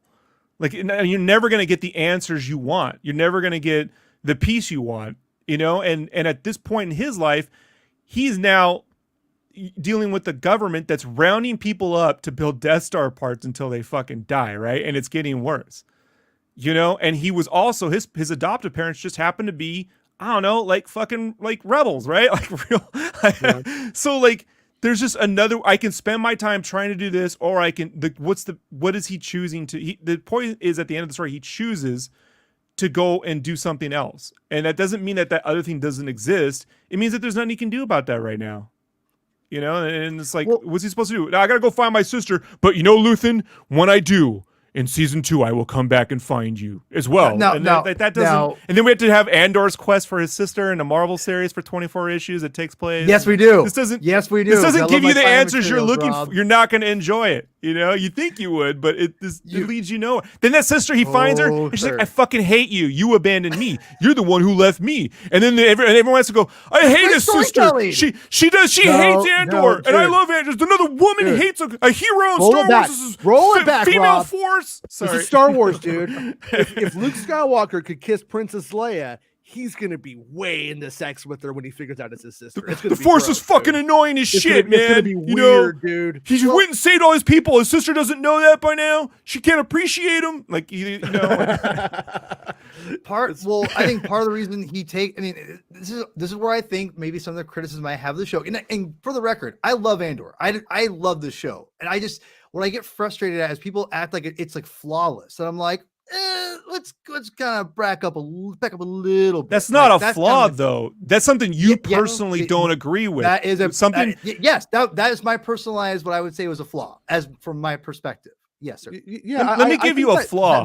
That could be seen as a big story, as one of the story flaws of it in the big picture. I think Meg's point It's about not a- yeah, but the Karnari yeah. sister, though, that part was the part. That's the part that like was the red herring, and did it pay off as a red herring?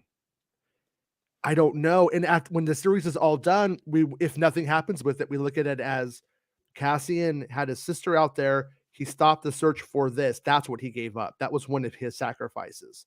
Yeah. Okay, let me do we walk away from the paint another- series feeling content with that was a sacrifice, or do we feel like, oh, that was just spaghetti thrown at the wall, left up on the wall, it's hanging up there? All right. But this is the problem when everyone in YouTube speaks in story structure because they watched a million fucking videos of, about all this fucking stuff. And so let me Don't just go lumber back to those this. people, Now, please. Paul, I'm not one of those people. you and I go to Star Wars Celebration in England, but we want to get a bootleg copy of Star Balls. Okay. Now we've been trying to find a real physical bootleg copy. We don't want no digital downloads. We want a physical VHS 4x3 copy of Star Balls, right? And we're hunting it down, and we end up in a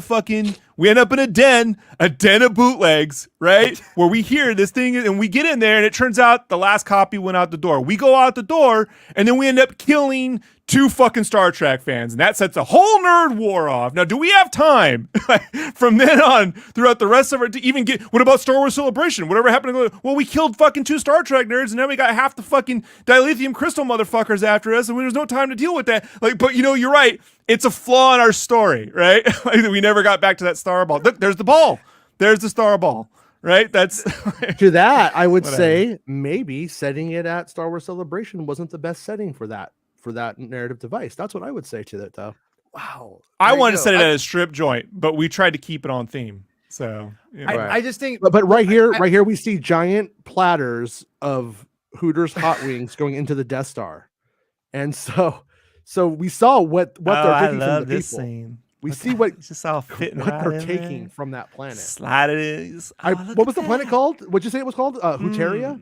Huteria 4? Nummy. No, it's called Nummy. Look at that. Nummies. Nyan Nummies. Who don't like Nummies? no, Nummy 4. It's Nummy 4. Nummy 4. Yeah.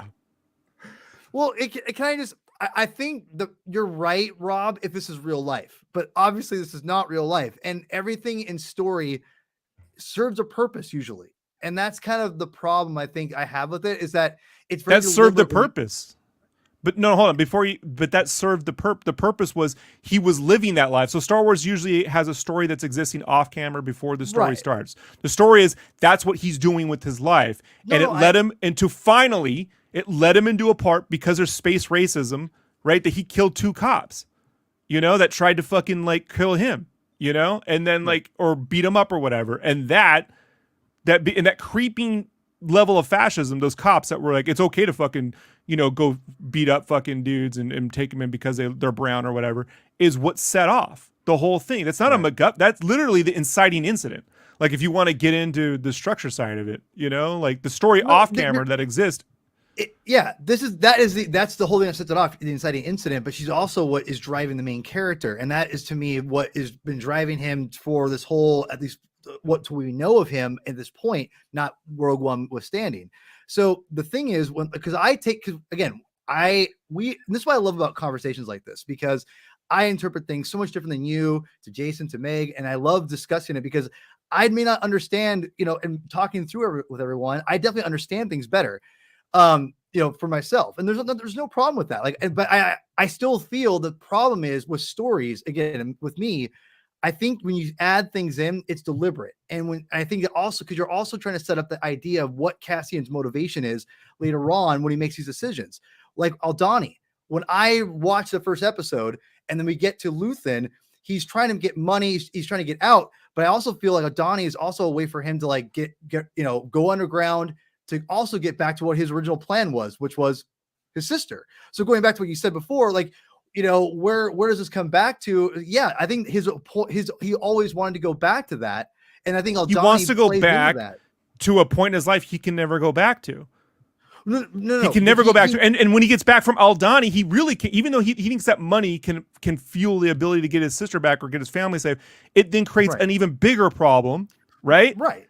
That it makes it impossible. Right. Look, this is like Robert Sinclair can go suck a dick, dude, because I fucking straight up love Mando, and I'm the one who criticizes half the fucking story points in that series. I remember fucking two months ago, it was Rob fucking hates Star Wars, doesn't like anything.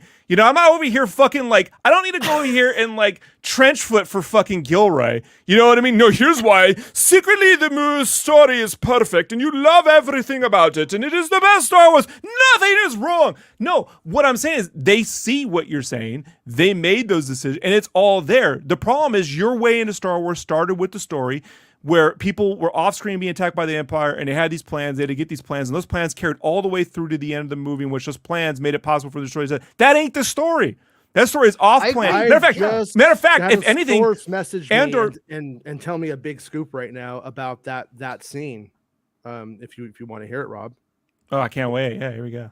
Wait, so he says right here, the actual original ending was, oh, and Cassian, Bix is your sister. Oh, doesn't she just look weird though, Jason? See, that weird. No, it does. I got some ghost. It's the face. It has a little bit of Ghostbusters 2 vibes in the courtroom. Thank you. I was gonna say it. I was gonna say it. Yeah. I can kind of see her showing up. Paul, I don't think that was a compliment you should be railing for. But, all right. Listen, sir. I just want to. I don't have to be complimented. I just want to be understood. That's all I care about. No, and listen, you're absolutely right. And listen, all I'm saying is that I think one of the flaws, in my opinion, again, I still think Andor is fantastic. Make this very clear. I just think that they could have done a little bit better of going back and establishing what his motivation is. Because I think Aldani and all that money is for him to go find his sister. Not the only reason, but a big reason. And it just gets kind of lost after when Andor comes back and Merva's kind of after the story starts. We don't get back to the story is well started before then. He's already back. It's well established at that point. So it's just, and then we kind of lose it completely. It's I don't know. I just feel that there's once he's abducted by the Empire and put into prison, he's not thinking about his sister so much, right? Yeah, shame on him. I mean, I don't know. I that's all I'm saying. It this is not. If this is real life, you're right. Maybe you're absolutely right. But this is not. This is deliberate stuff we're writing and putting in. And I'm thinking that they will eventually address this. I'm assuming that's what they're going to do. But I do think I say they don't address it. It's like saying you need to see the Krieger battle to have that mean something. But Krieger's not the most. Pull it back a little bit. The truth is, we were going to have 5 seasons of a show. That was a plot point in the first season that probably wasn't going to be addressed in the first season. That was going to be an emerging character or concept to be decided later. I think Gilroy did his due diligence and made it tight so it fit within the season structure just in case. I think he covered his ass on it, or they did. Yeah. And then the show becomes 2 seasons, and then now we have this Canary sister stuff. They didn't go back. They're on a tight budget. They didn't go back and refilm it to get rid of shit that they weren't going to pick up again. Unless they pick it up in season 2, in which case, then there you go. But if they don't do it, I bet you that's just what it really is. And I don't know if that was always the plan or not. But Gilroy will tell the truth if somebody actually asks him a good question and not the same question in all these interviews. Everybody keeps asking the same fucking question.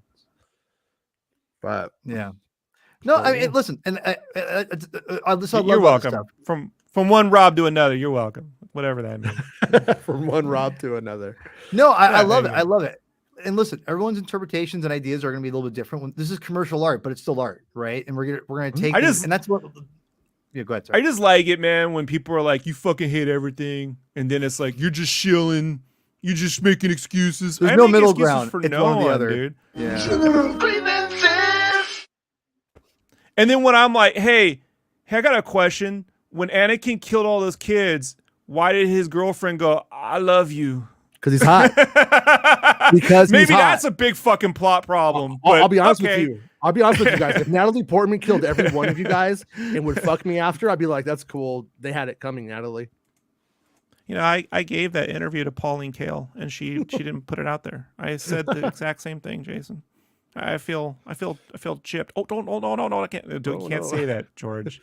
No, can't say that anymore. No. Can't say that. Anyways, okay, learning. Paul, He's do you learning. have any more general grievances before we go? Was there any more? Did you have anything else about Andor on your brain? I think you lost your audio. I lost audio. Perfect timing though. No, we can hear you. We can't. Hear you. No, I appreciate everyone. Yeah.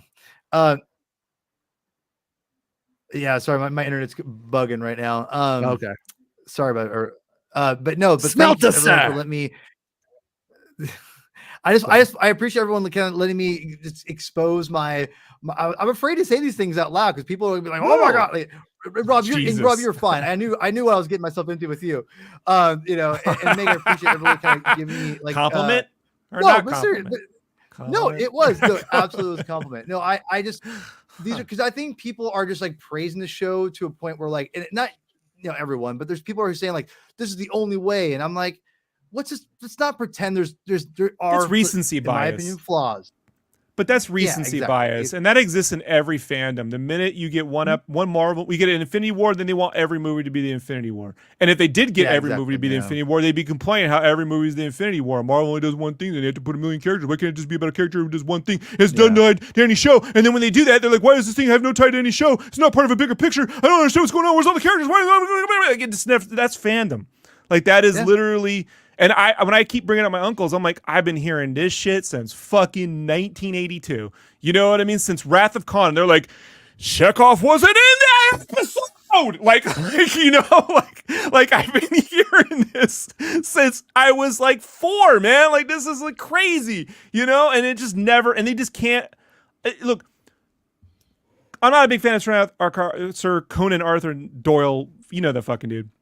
But you know, he constantly made fucking mistakes in Sherlock Holmes. Sometimes Watson's arm would be hurt on one, it'd be the other. Doyle arm. rules. You know, the chick who ran their apartment, whatever, she'd change randomly, and they'd ask him about it. He'd go, "Well, if you were entertained, what does it matter?" Like, and I there's a difference between not trying, right, and hey, our story led us down this fucking path, you know, and. It's not important to us to sit here and fill in every little detail because the story didn't need. If it did that, you'd be saying it's over-explaining itself. Why don't we move on? You have to make decisions as a director of anything. Anytime you're making art, you have to make decisions. And really, what you're being held accountable to is the type of decisions you make. And I always figure if someone gets over the 80% mark, if you score a B on anything you do, you won. Hey, because it's fucking almost impossible to get anything across. Even in a comic book where it's just a writer and an artist, it's almost impossible to get a B. So that's that's all I expect from anything I watch is give me a solid B.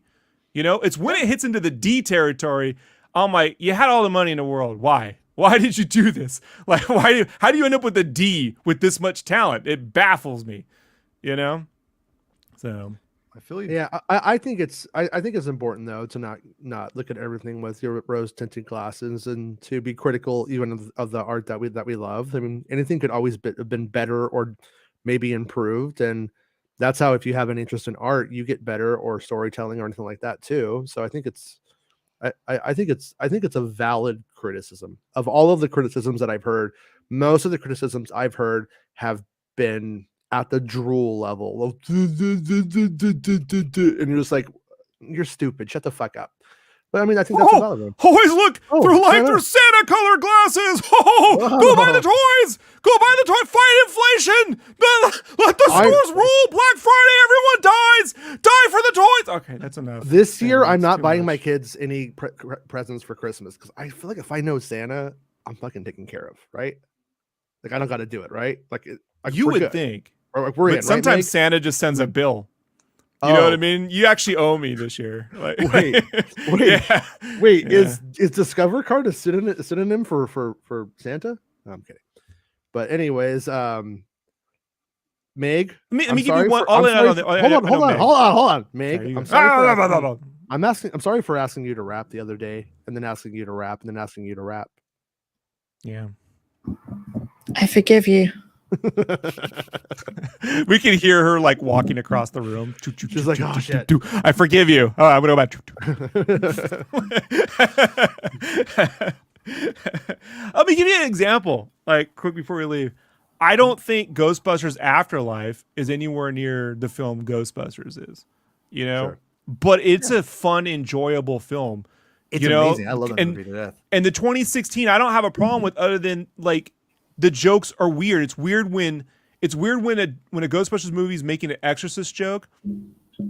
When Ghostbusters the original wasn't making an Exorcist joke. You understand what I mean?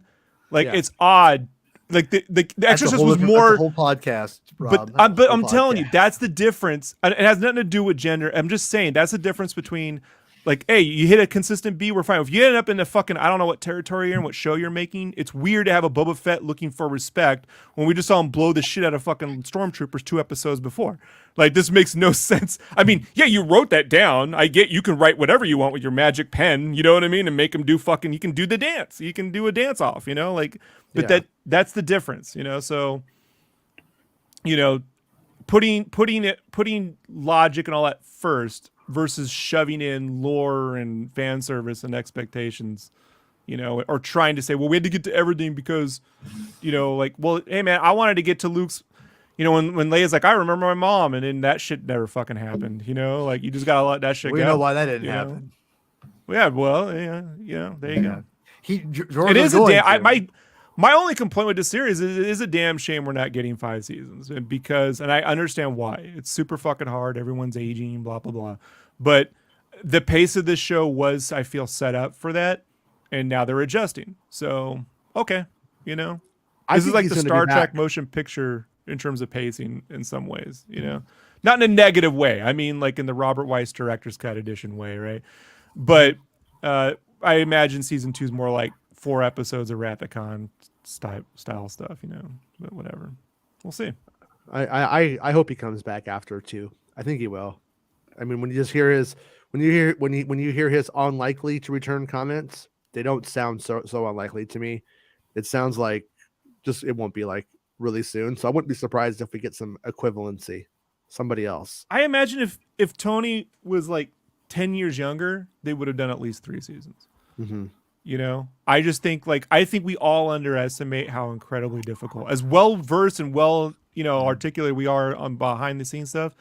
It's just really hard to make this stuff. And then, you know, it's super hard. And so some people don't have it in them to do it forever. I mean, Lucas didn't. So, you know, it does happen. That's fair. All right. Well, I think we did it, guys. That. Yeah. I think we'll be back Monday at 1 p.m. Pacific Standard Time. If any news breaks over the weekend, I'll jump back on, and anybody else is invited to come who wants to come, of course. And yeah, so thank you for joining us today, Mr. Thug. You could subscribe to his YouTube channel at The Comics Binge, right? Please. That's correct. The Comic Binge. The Comic Binge. Yeah. No, Yes. But no, it's not comics. It's just a comic. Binge. Oh, Comic Binge. The Comic. Yeah, Got it. It's all good. Same difference, Yeah. but yeah. Yeah. It's very clear now. We all understand. As I am making Star Wars as. And then everybody knows where to find Star Wars Meg, who's also boomerang at AOL.com.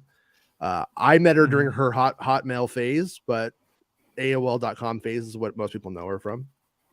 Meg, I still have 15 hours of free AOL. Do you want that? I can mail that floppy to you tomorrow if you'd like. I'm gonna have to decline your request for your floppy. Fine. Meg doesn't want. Wouldn't be the first. Wouldn't be the first British woman to do that. Right, everybody. Thank you for joining us today. We'll see you guys on Monday, probably, or never. Who knows? This might be the last show ever. I can't even end the show. I don't even know where I put the ending.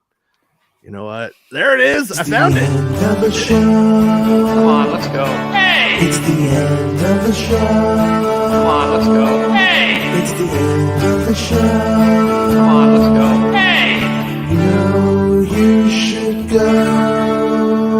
Come on, let's go. It's not about spaceships.